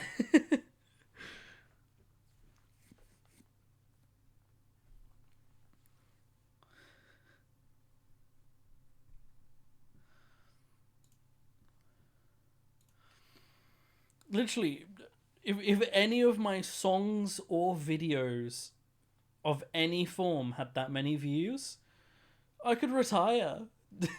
That would also be my YouTube career made. Like, goddamn, I need to write a song like Riptide. It's not even like that complicated a song. I did a cover of it a while back, I think. Like, ages back. I don't know if it ever went on YouTube or if it was just a Twitch cover.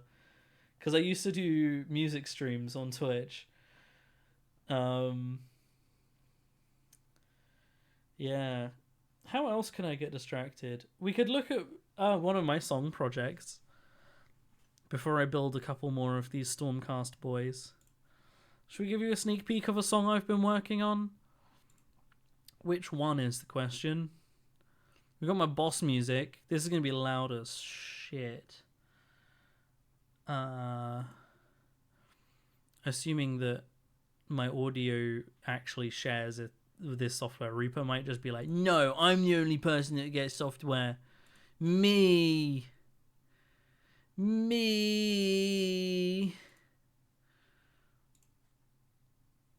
Peeky. Sneak peek. Sneaky to peeky. Let's turn the volume down to like -10 on it. This one was... So this isn't actually a song I'm working on, but it's the project that opened up by default. I randomly came up with like a really, really hardcore boss music. So we'll listen to that. There was no warning. When I clicked play, it just went straight in. I don't know what I was doing. I was just like, oh, you can't hear it at all. God damn it. It is doing the thing I thought it would. I can hear it great. It's really loud.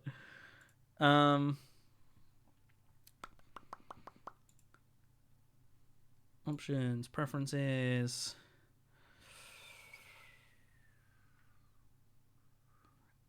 Ooh, I know what I can possibly do. Sound settings.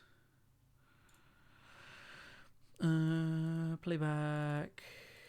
Advanced. Well, it says that applications shouldn't be able to take specific control of my device.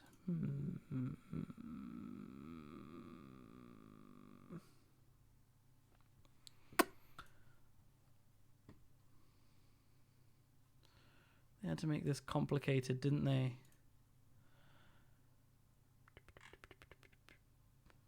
Audio device. Is it because it's set to ASIO? Let's try Wasapi. Let's see. Ah! It's still really loud on the stream. Let me turn it down a bit.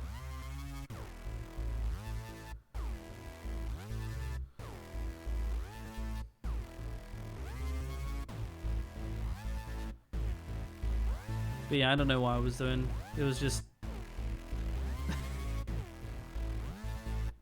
I was just like... I made a thing and then was like, wow, this sounds hardcore. This should be some boss music. This is like an industrial boss, like... You've just set off the alarm and this massive hulking robot has woken up. You know? Anyway.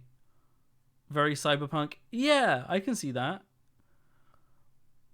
What's... Ah, yeah, this is one of the big projects I was working on. It's also going to be really loud, I think. It was sampling Adventure Time music. That was loud. And also, yeah. Let's just turn that down. I'll turn the metronome off. Also, the vocals are all like placeholders.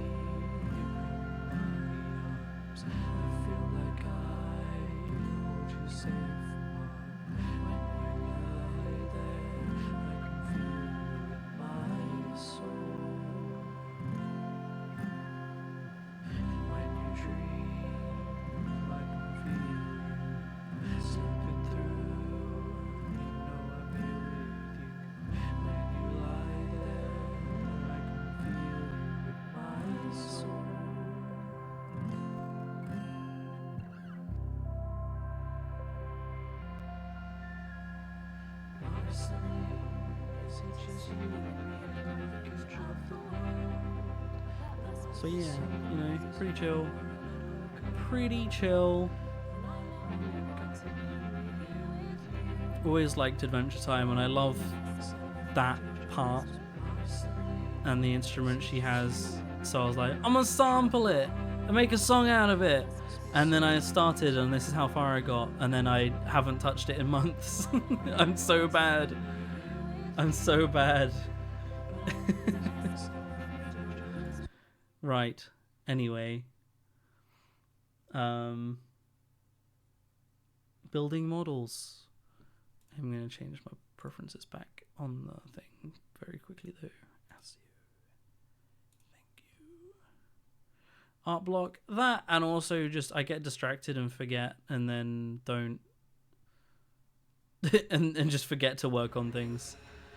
Good God, it is warm in here. It is so warm. I am roasting. Oh. Oh.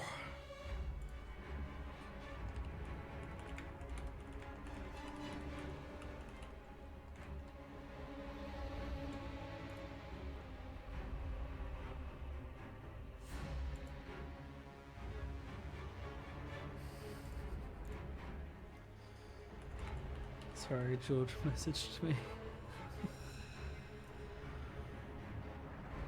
Art block times ADHD.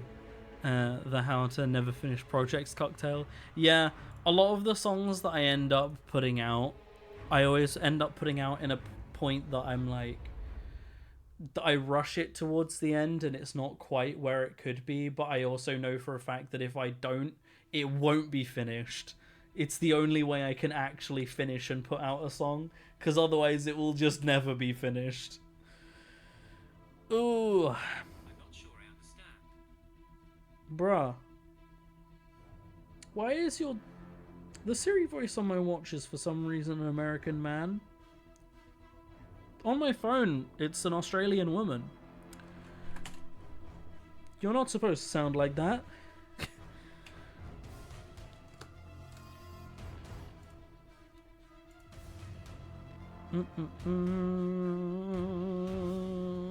I think this is the sheet.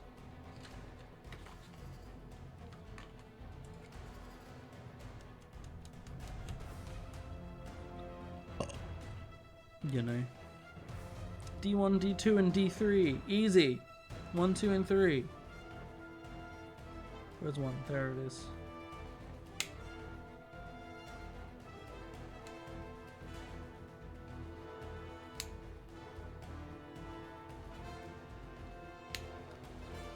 What music is this? Oh, it's from Halo. I'm gonna turn it down slightly. It had slightly had like Lord of the Rings vibes, but I knew it wasn't Lord of the Rings because I know Lord of the Rings music.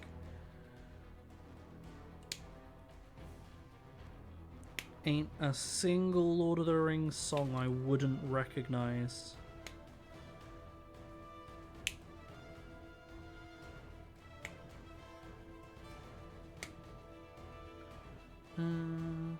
Why does it sound like I'm playing Battleships? What, like the tabletop board game? You sunk my battleship! B4! Nope, no ship there. B5! Hit.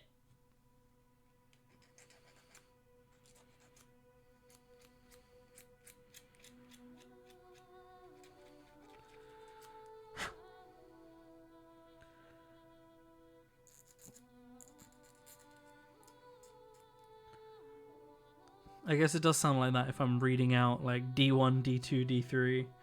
You're right. You're right. I get it now. I get the joke. I made it. I got there.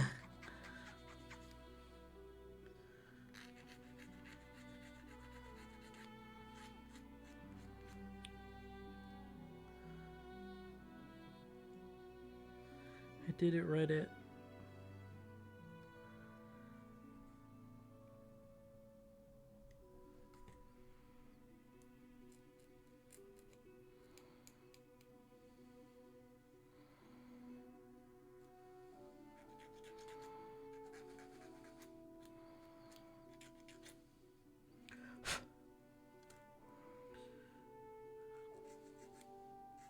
I'd love to score a video game, like make the soundtrack for a video game. I don't think it would be a very good soundtrack, but I'd love to try.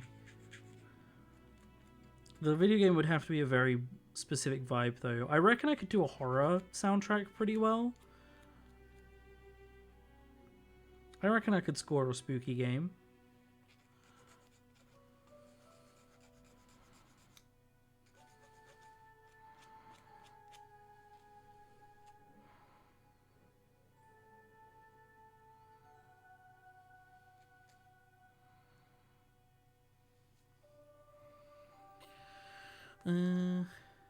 In French, we say touched and sunken. Huh.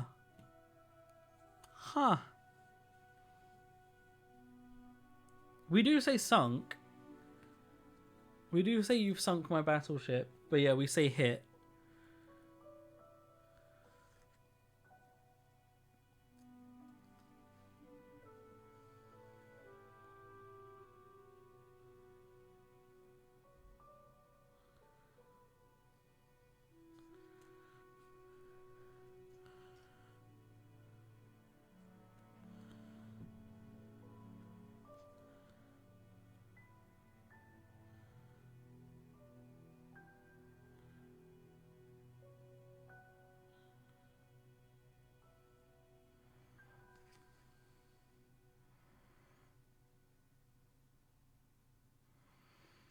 Almost put his wings on upside down. I did. Oh, fuck, I bent his sword. No. Oh, now his sword is wonky. It was so fragile. Oh, I'm never going to get that straight. And the more I play with it, the worse it's going to get.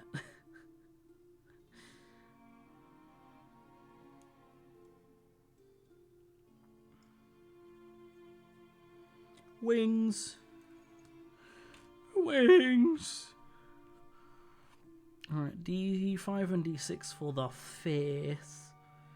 Which is the helmeted face. That one is the helmeted face.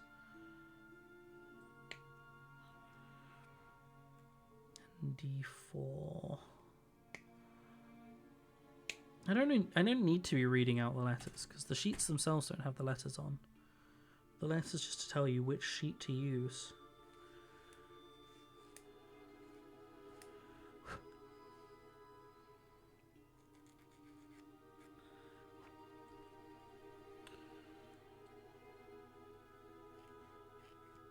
The past tense of sunk is sunk.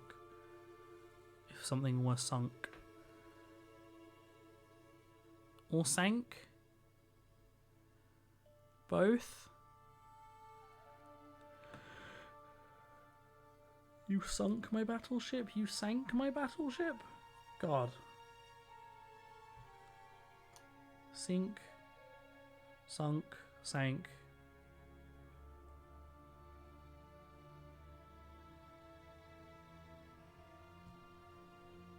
There's definitely a difference in how sunk and sank are used, and I'm not sure what it is.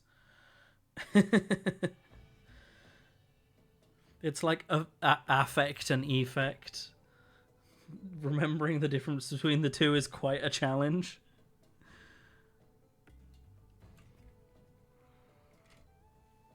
D8. D8.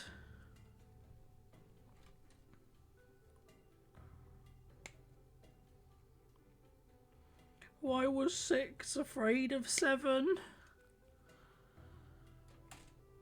Why was 6 afraid of 7, Mushimi?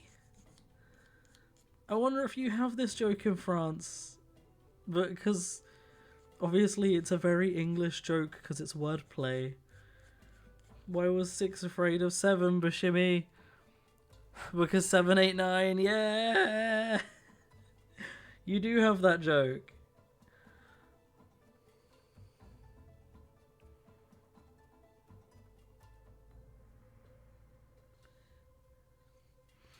Because Septuit Nerf.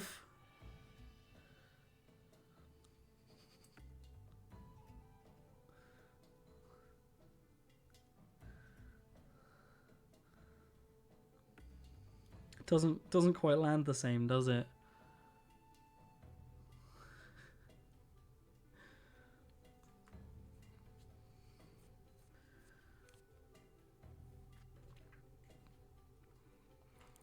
Is there any, like, French variation of the joke?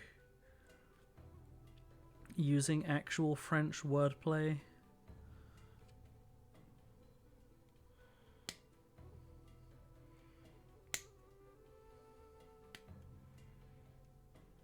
I still prefer the French title for Delicious in Dungeon, I won't lie.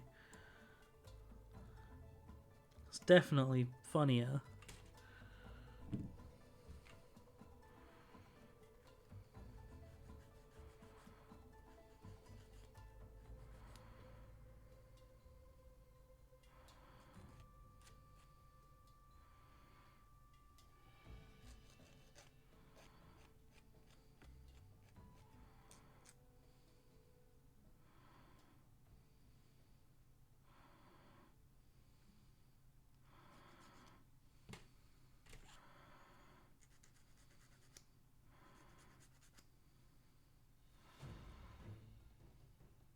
How do I know the French title? Because you've told it to me before.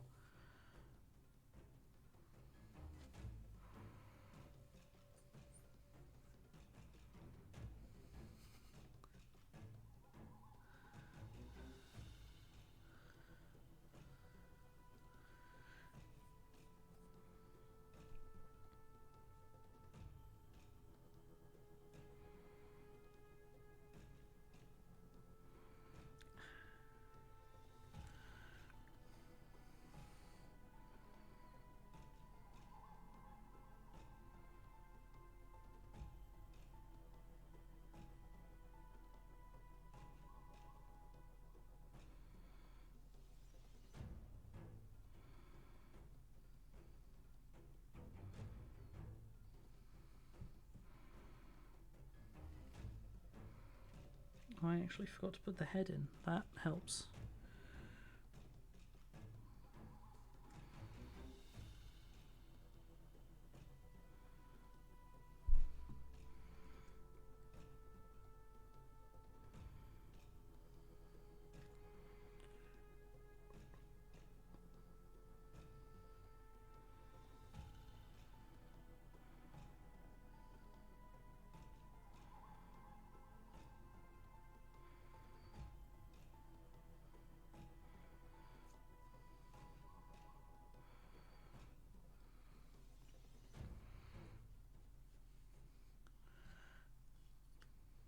D9, D9, D9, D9, D9, D9.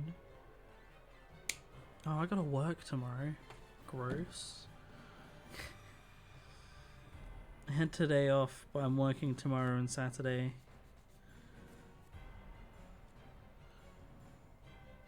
Ours makes sense, but lacks swagger. Yeah.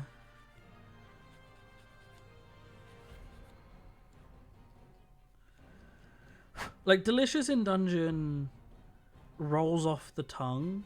It's very easy to say. Like, I think that the French one, Gluttons and Dragons, doesn't quite roll off the tongue the same. But it is a better wordplay. It's a better title outside of that.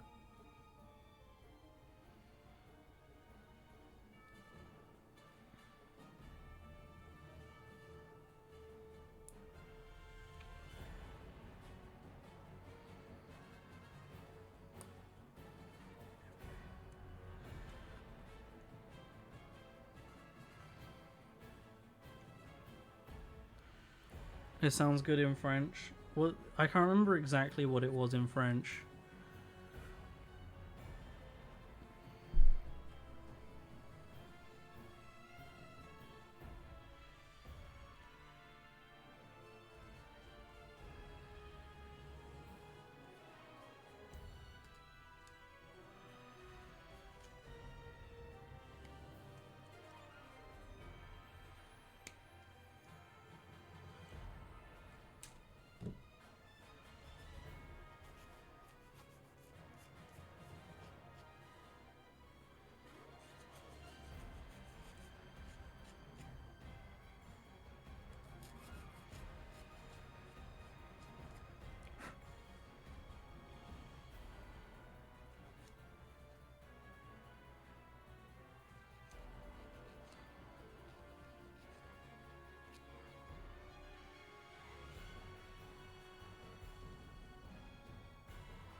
Gluton et Dragon.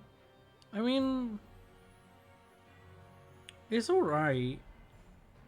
Like, again, I like I say, the wordplay is better, but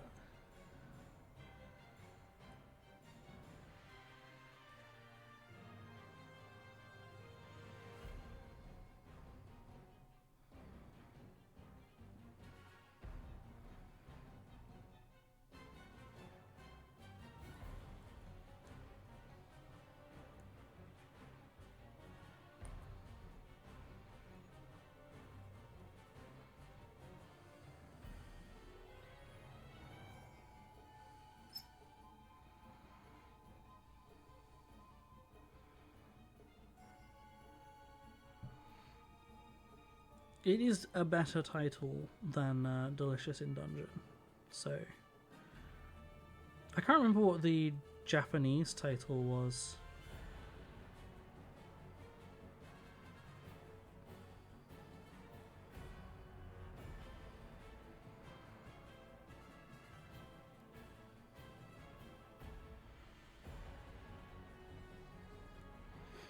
I mean, I still am of the opinion that the Japanese title should have been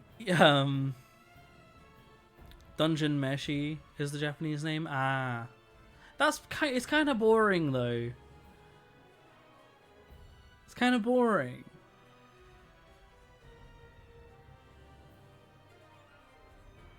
I'm still of the opinion that the Japanese title should have been Itadaki Mad Mage.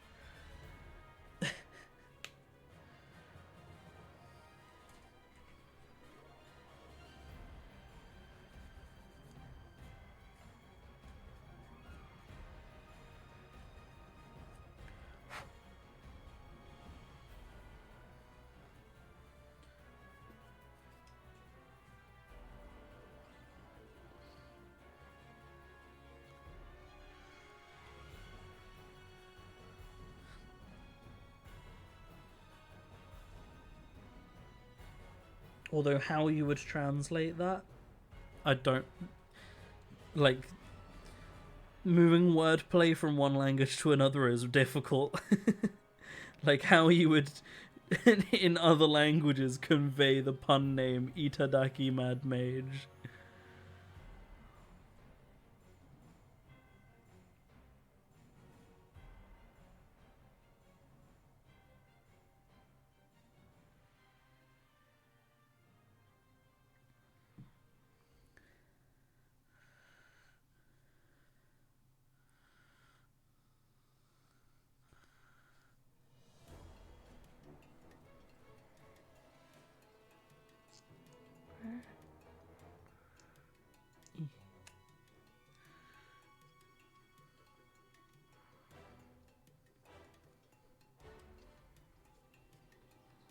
You're not going to try and understand what I just said?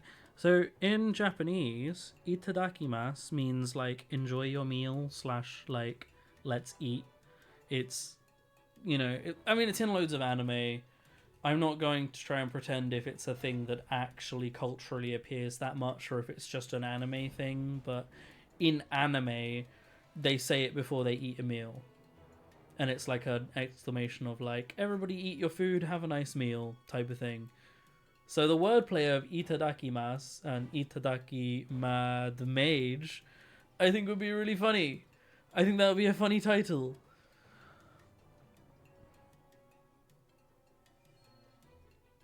Itadakimasu is the most known Japanese thing to say, which is also why it would make a good title, though. It's a very recognizable phrase. So if you cross that with Mad Mage, because the whole thing is about the Dungeon of the Mad Mage, it would be a funny pun. But I don't know how you would translate that into other languages.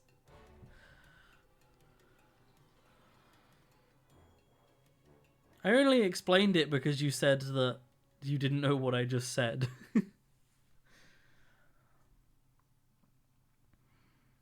Right, last guy.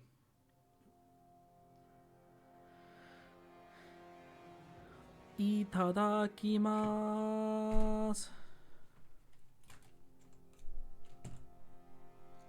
You're just tired, it was easy to understand.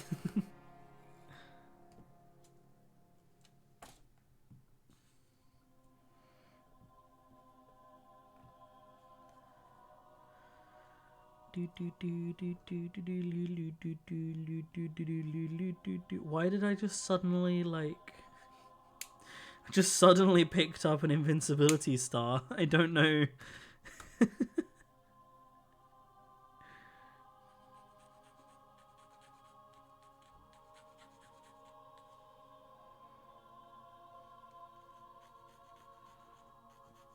Oh, this is one of the best Halo tracks. God, I fucking love the Halo Reach soundtrack.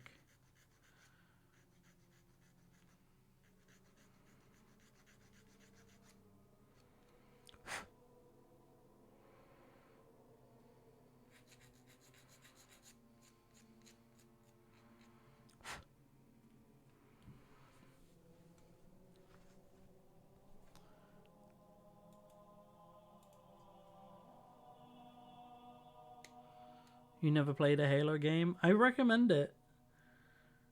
Honestly, the Master Chief Collection on Steam, which gives you like Halo 1, 2, 3, ODST, Reach, and 4, I think. Genuinely really good bargain for, like, especially if you can get it on sale on Steam. Shit runs on a Steam Deck. I don't bother with the online, which is a lot of people's favorite part of it. I used to, but I left competitive shooters behind as a part of my life that I hope to never return. But the campaigns are so good. Halo Reach is my favorite one. The plot is so good. It's like a prequel to the rest of the Halo games.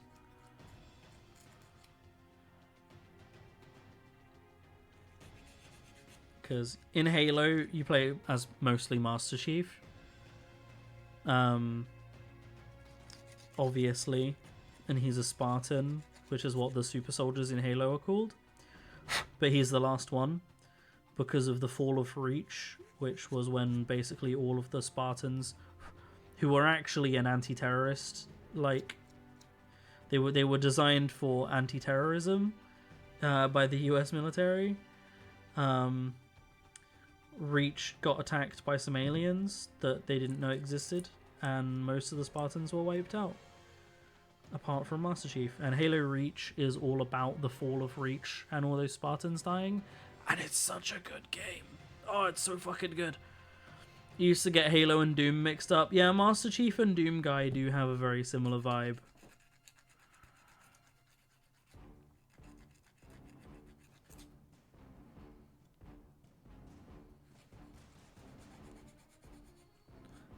But honestly, Halo Reach is able to stand up on its own, like, as a game. You can play that and not have any prior Halo knowledge, because it's about unique characters, and it's so good.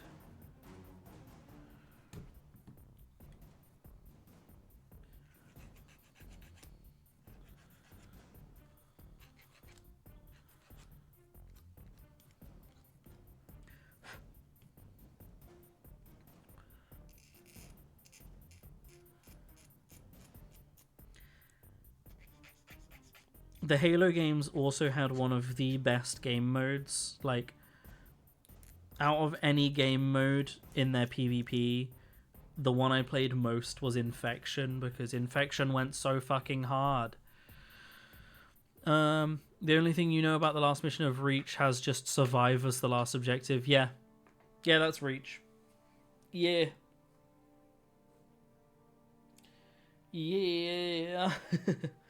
But yeah, one of the PvP game modes was called Infection.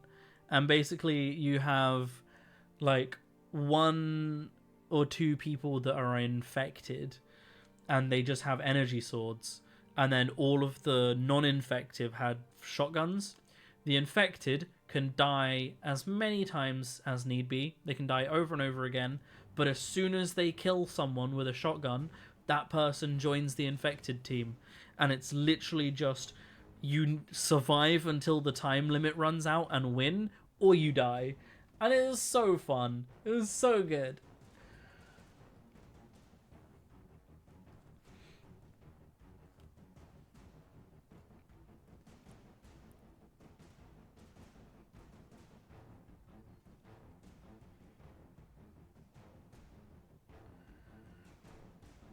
The Halo games also had like horror elements in it, like especially Halo 3 being a really classic example of it. But the Flood, which were these like parasitical squid things which would like basically inhabit corpses' bodies and turn them into Flood.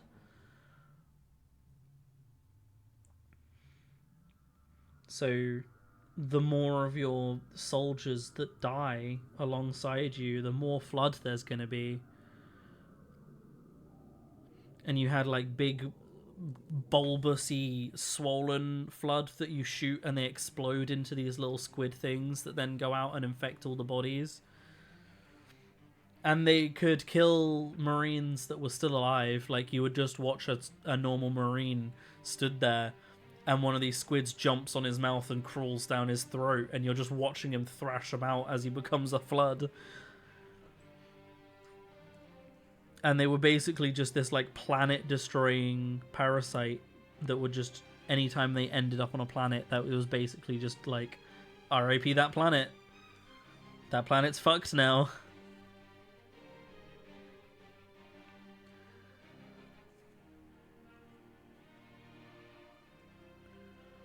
But some of the missions, you're just crawling through a flood hive, and it's dark, and you've got a flashlight on. They were scary. As a kid, they were scary missions.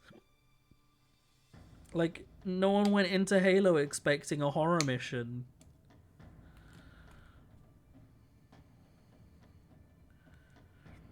I think the Flood are one of the main villains of Halo 3.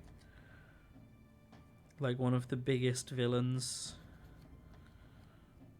They're definitely in other Halo games, but Halo 3 has one of the biggest, like, interactions with them.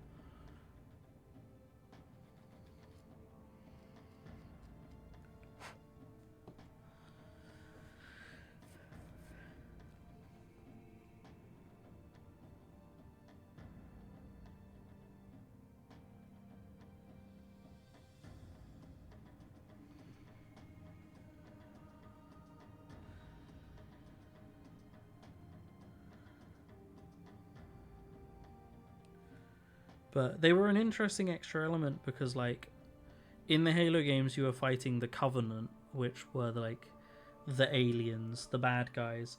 But when the Flood turns up, like, that goes out the window. You're still their enemies, and they'll still shoot at you, but the Flood is the priority, you know?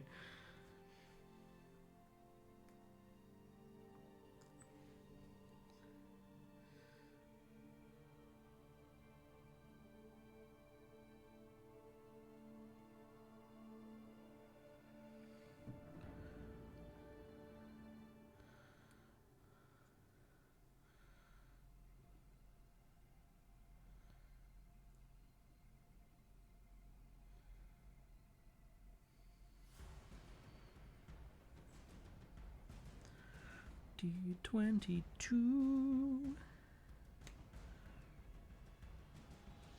I want to read the Halo books at some point, but there's a lot of them. There's a fucking ton of them.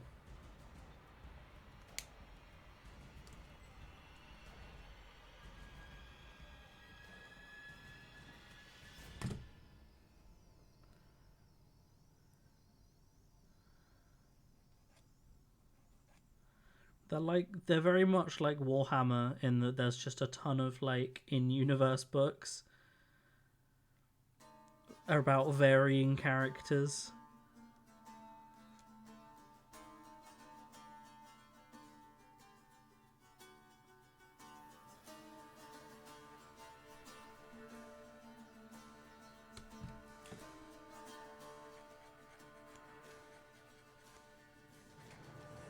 I'd love for more Witcher books, like, about other Witchers or other characters in the world. Like, give me a Yaskia spin-off book, you know?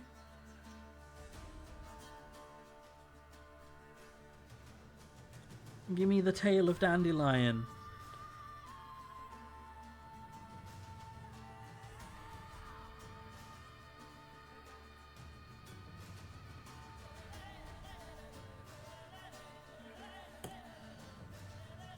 Music goes so hard.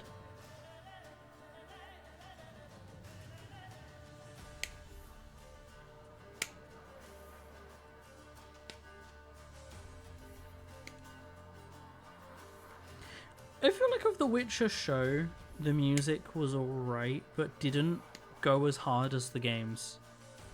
There are Witcher comics, are there? I'll have to look into those. Like, some of the music was alright in The Witcher, but none of it went as hard as The Witcher games.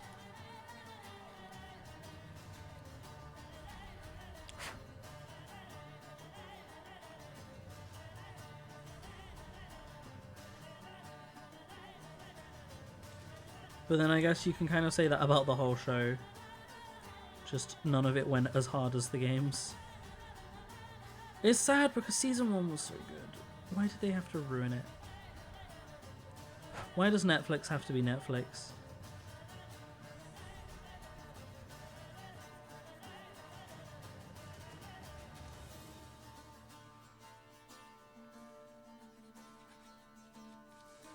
The lead actors clashing with like the writers and directors of Netflix shows isn't anything new.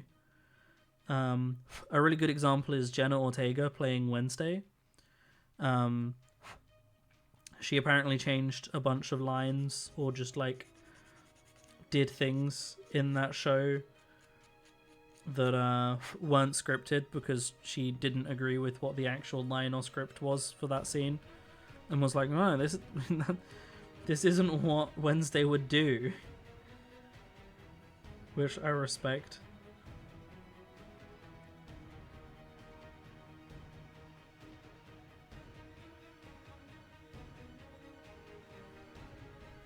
Huh? The fuck?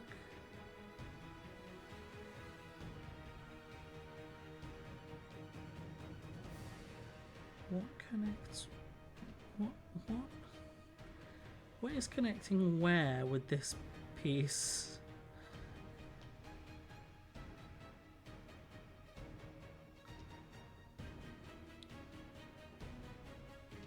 It's like...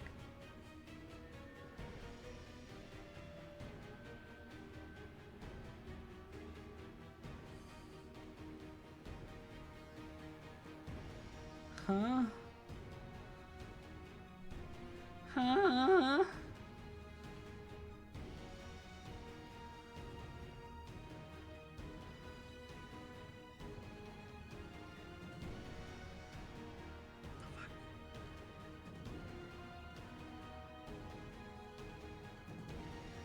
The instructions do not make sense. Where the fuck does this leg go?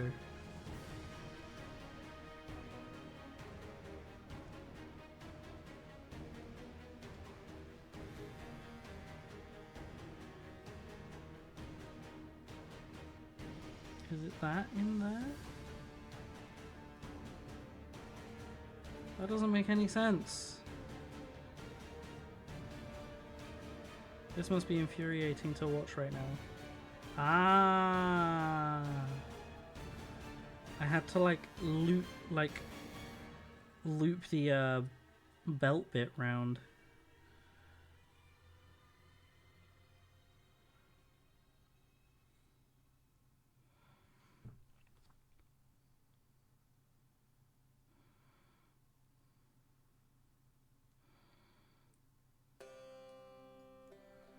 Like that. Ha ha ha. And then while that dries, 21.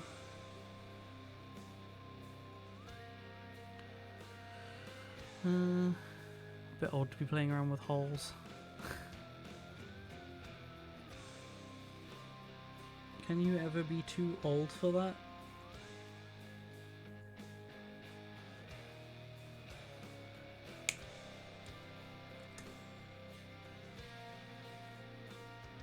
Can never be too old to play with holes.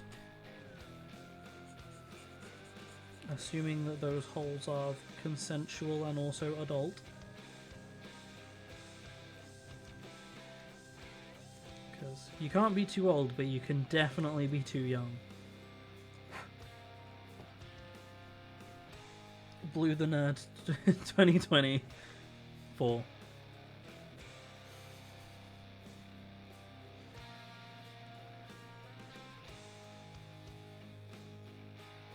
Definitely didn't forget what year it was for a second.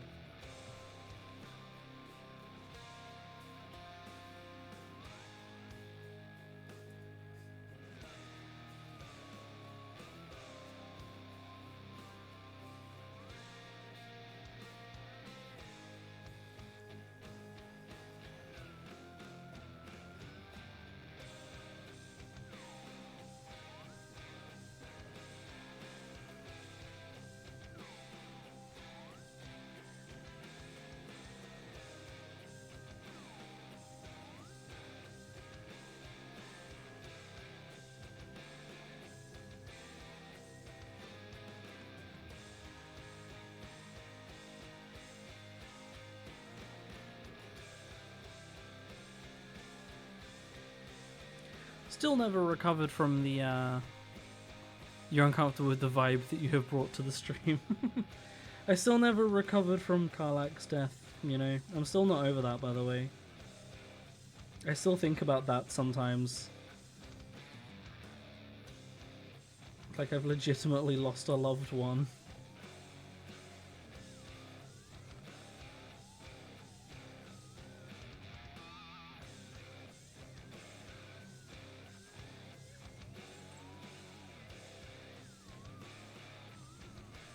Fucking theremin solo goes hard.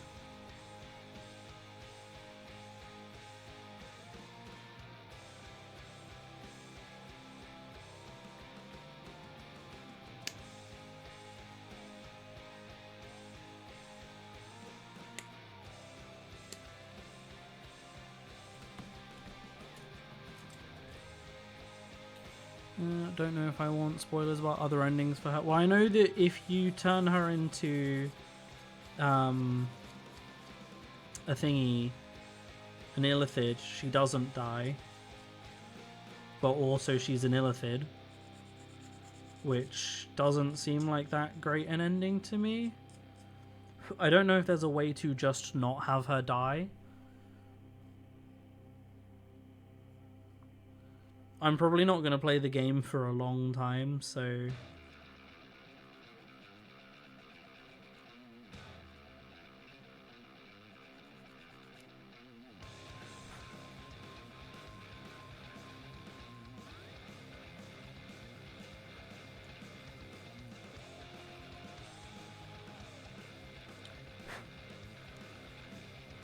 Is there another? Yeah, I'll know another, sure. Is there a way to have her not die at all? Did I do her bad?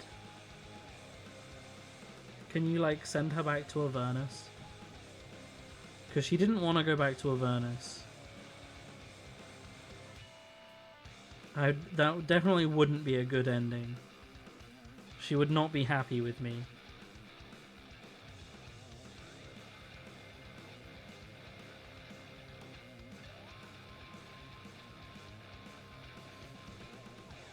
If you have Will, or play as Will, you can go to hell with her and fight Avernus with her. Ah!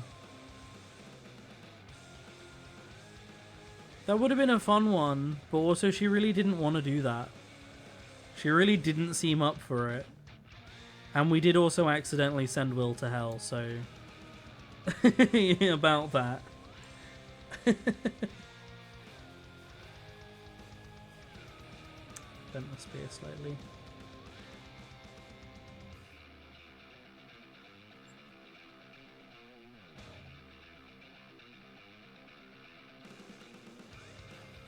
I feel like I got the best ending, honestly.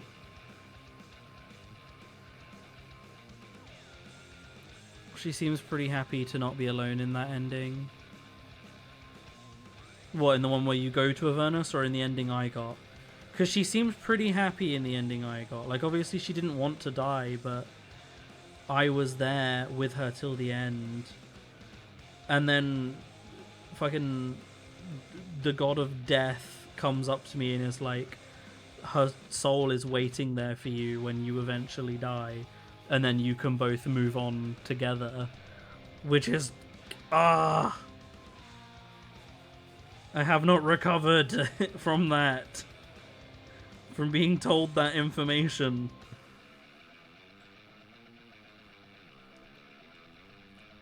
That she's just waiting in limbo for me. She's just staying there.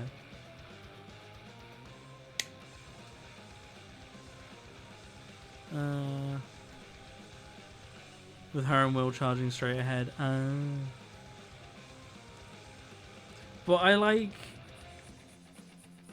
the idea of that ending. Still feels like while she is alive, she's stuck in hell again, and that's not a good ending.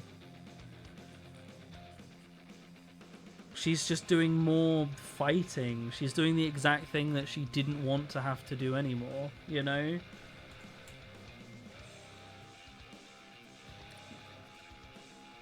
She wanted to be done with that.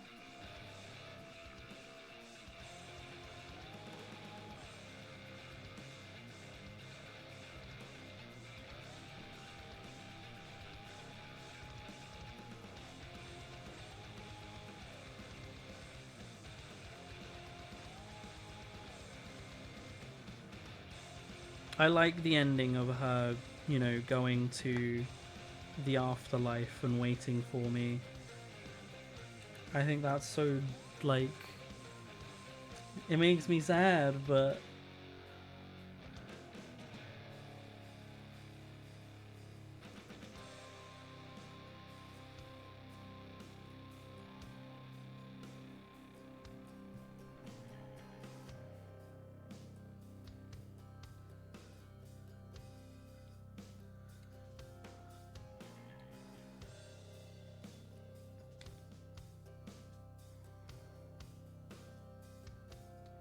nice. Oh, we've got 15 minutes left. It's probably not really enough time to start a model. Or is it? Did I miss something?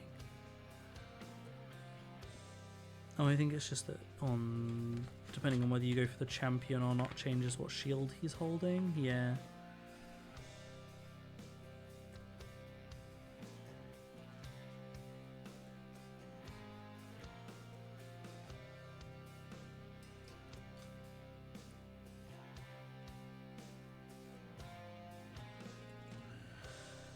But anyway, Angel Boys. We have the Angel Boys now. And again, the movement and how versatile these guys feel.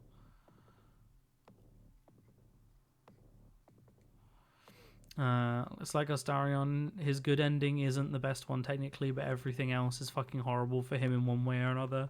Yeah, the dude just has to kind of just live his life. He's just like, no more sunlight for me. Bye, everybody. It's just a bit sad.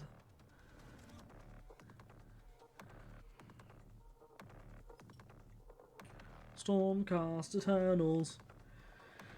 Done did. The prosecutors. We got a decent amount done this stream. That's 4 big minis done.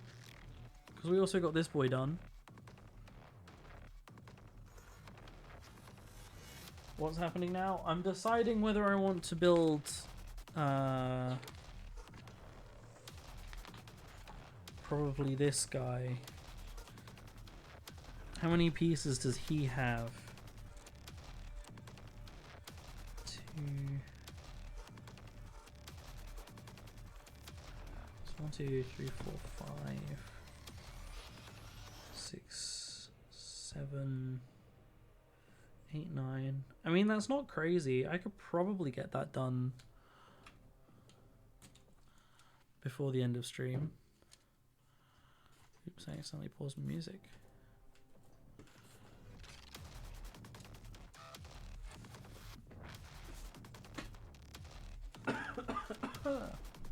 Dies.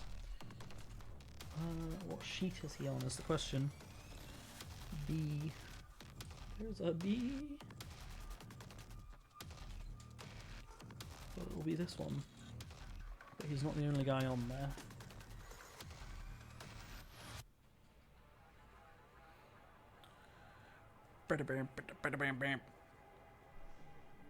So, we want 1 and 2.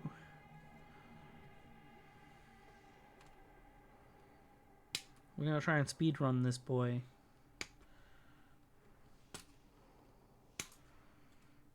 One, 2. Does this guy not get any options? No head options or anything. He just is what he is. Wait.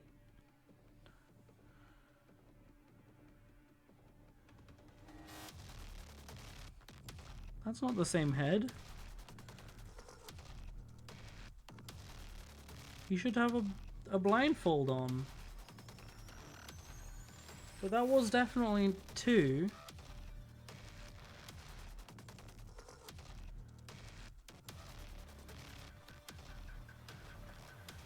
Huh?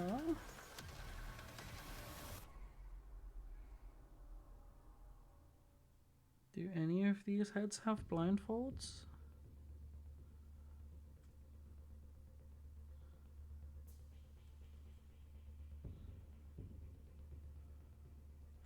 That's also the wrong...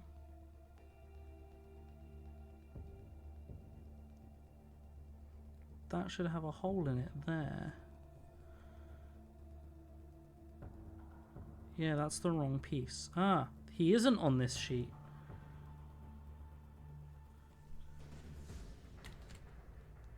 Strange. Okay, well, I need to put those pieces aside and remember that they exist for a future model, apparently. What sheet's he on?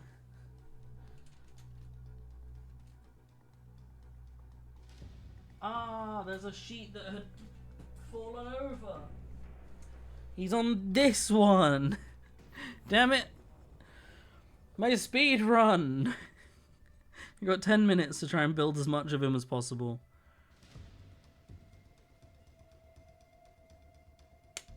Two.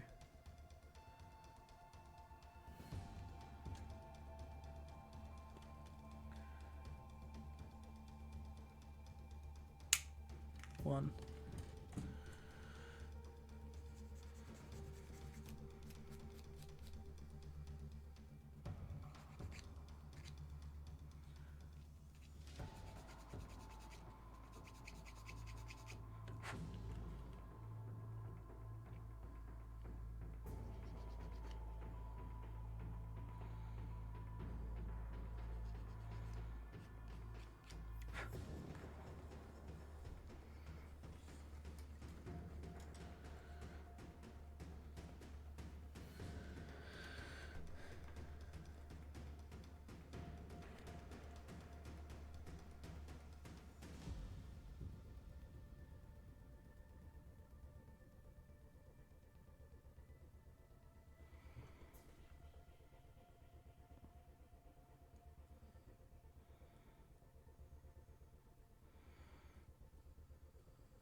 Be 5 and 6.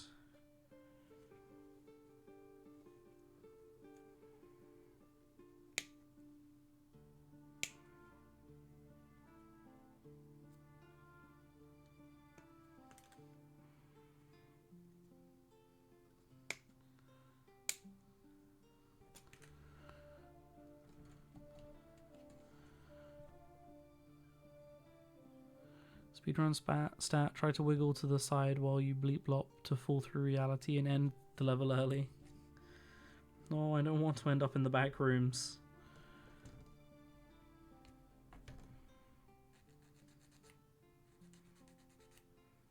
God, the camp music. This song's called I Want to Live. I fucking hate everything.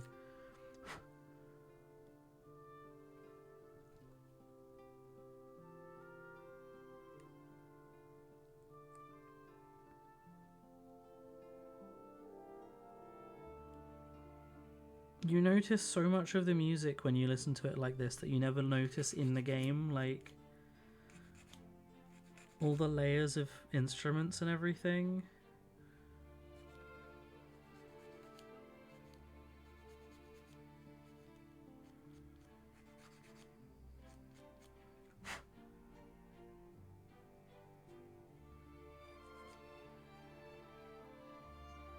So good. Such a good soundtrack.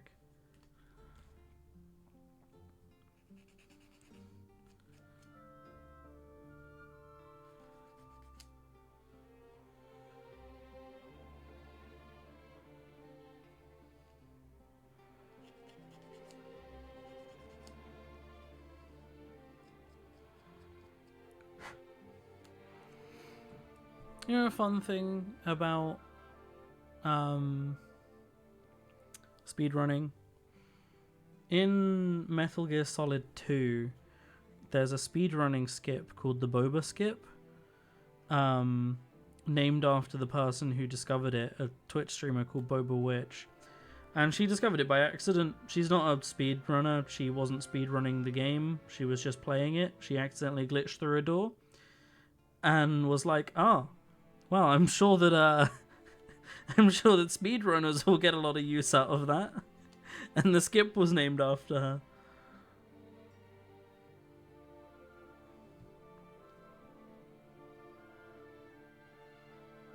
I can't remember what actually happened. I think she got punched through a door by an enemy.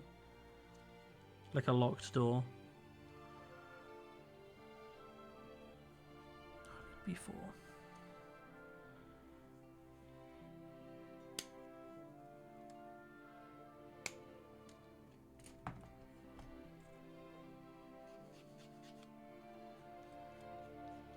But yeah, next time I do a playthrough of Baldur's Gate eventually, I need to have Lae'zel on my team because I don't know really anything about her story.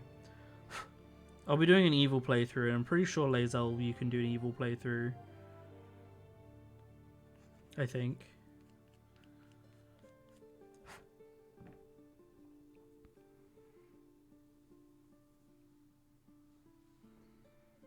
I still want to get a Baldur's Gate tattoo at some point. Like, legitimately, it had that big an impact on my life. I want to get an Elden Ring one as well.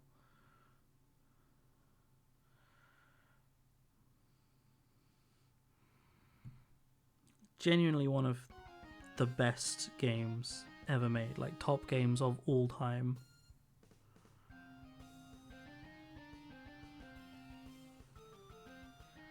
Is that right?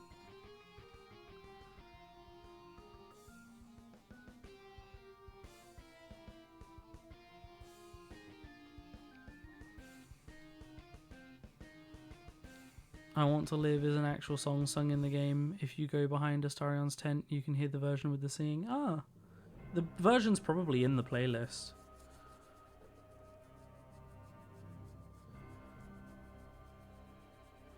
Just the likelihood of it actually playing with every other song in the playlist is probably quite slim.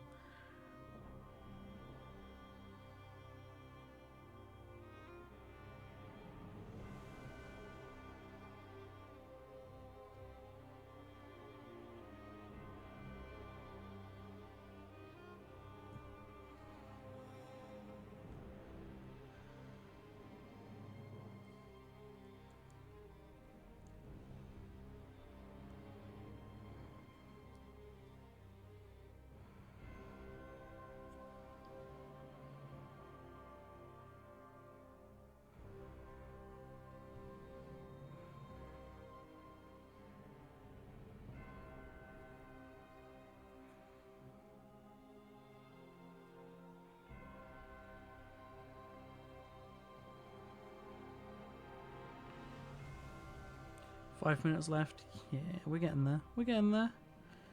B7, B8.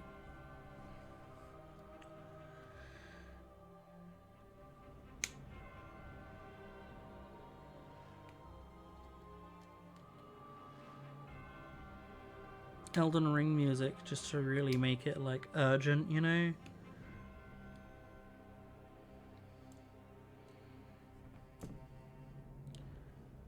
Another game I absolutely love. Completed the whole thing on stream.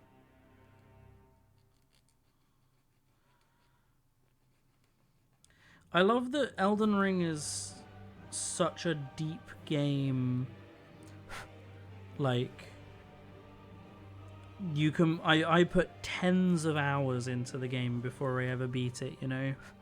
Exploring and finding everything, and it's just so deep and vast. But there are people that have speedrun it quick enough to refund it on Steam. You know, like...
was that?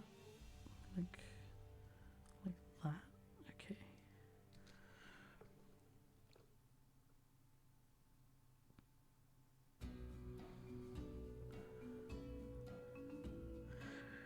A big difference with Elden Ring versus Baldur's Gate, other than, you know, the fact that gameplay-wise they are completely different. Elden Ring was vast and expansive and huge to explore, and I did explore a fucking lot of it. Like, pretty much all of it. Over the course of a few different saves. Oh, no. Sorry. Stop it. But that aside, I wasn't really as invested in the story and all the characters. I was kind of Goopy Goblin Gamer Brain skipping a lot of the dialogue and just playing it to play it and not really, like, listening to what people were saying so much, versus, like, Baldur's Gate. I was really invested in hearing what everyone has to say and listening to people.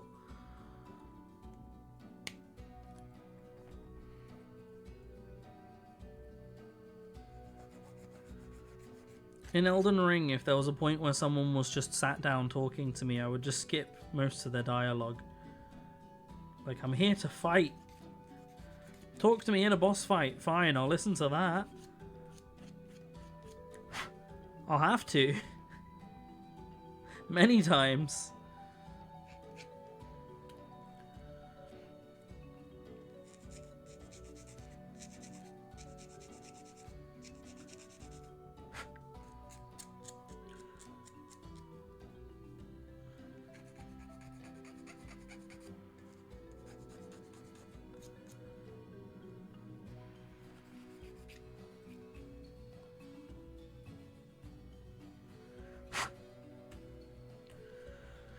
Right, where are these attaching? B3 to the back.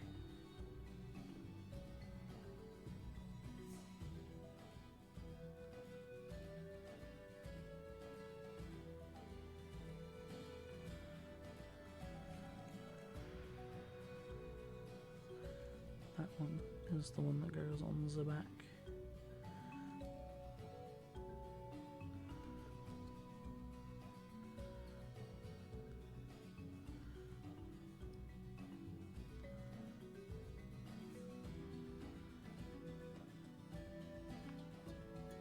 Oh, we have gone over stream, but I'm really close to finishing this guy, so...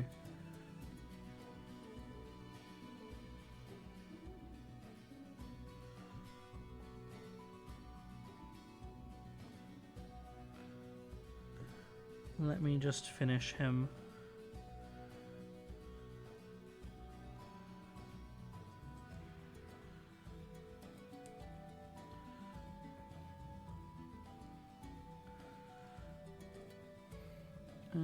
You love talking to mad bitches in Dark Souls. They're all so out of it, it's so funny. Really pulling on 5 more minutes, please. Yeah. 5 more minutes. But he's so nearly done, okay? If this cape wants to fucking stay put. Look at the size of this seam. Stay closed.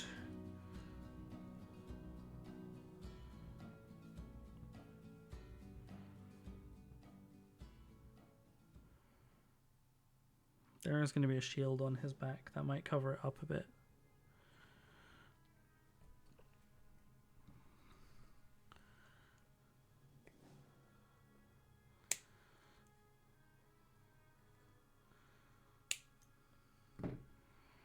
I don't know if I'll build the dog or not on stream. Because it is only 3 pieces, but we are already over time.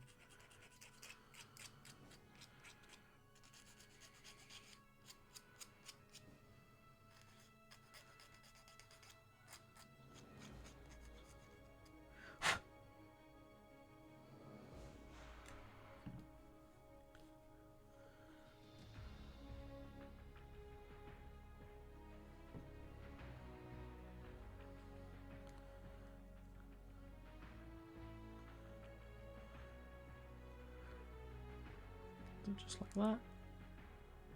that. Yeah, that covers that seam up perfectly. Good. Good. B10 and 11.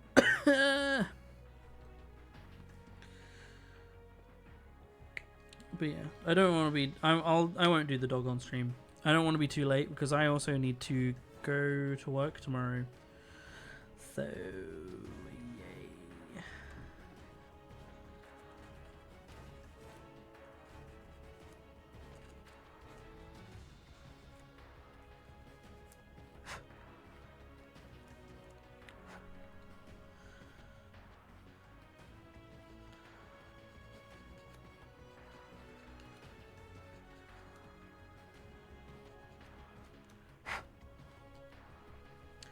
Which shoulder is which? That one's the left shoulder. Oh, would the shoulders have been easier to do before the shield? Perhaps. But it is too late for that now.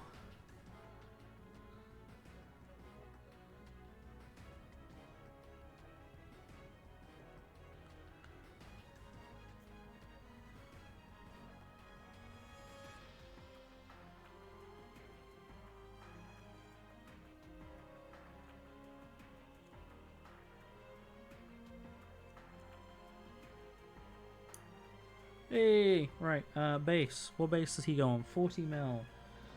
That one?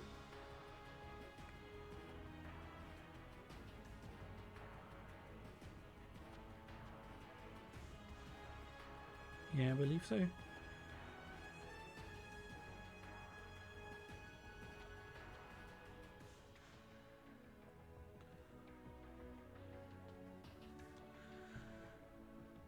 Should I measure it? Shall I make sure?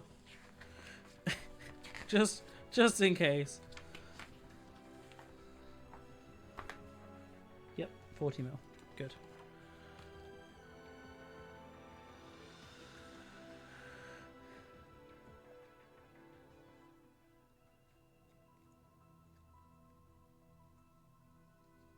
Ta-da!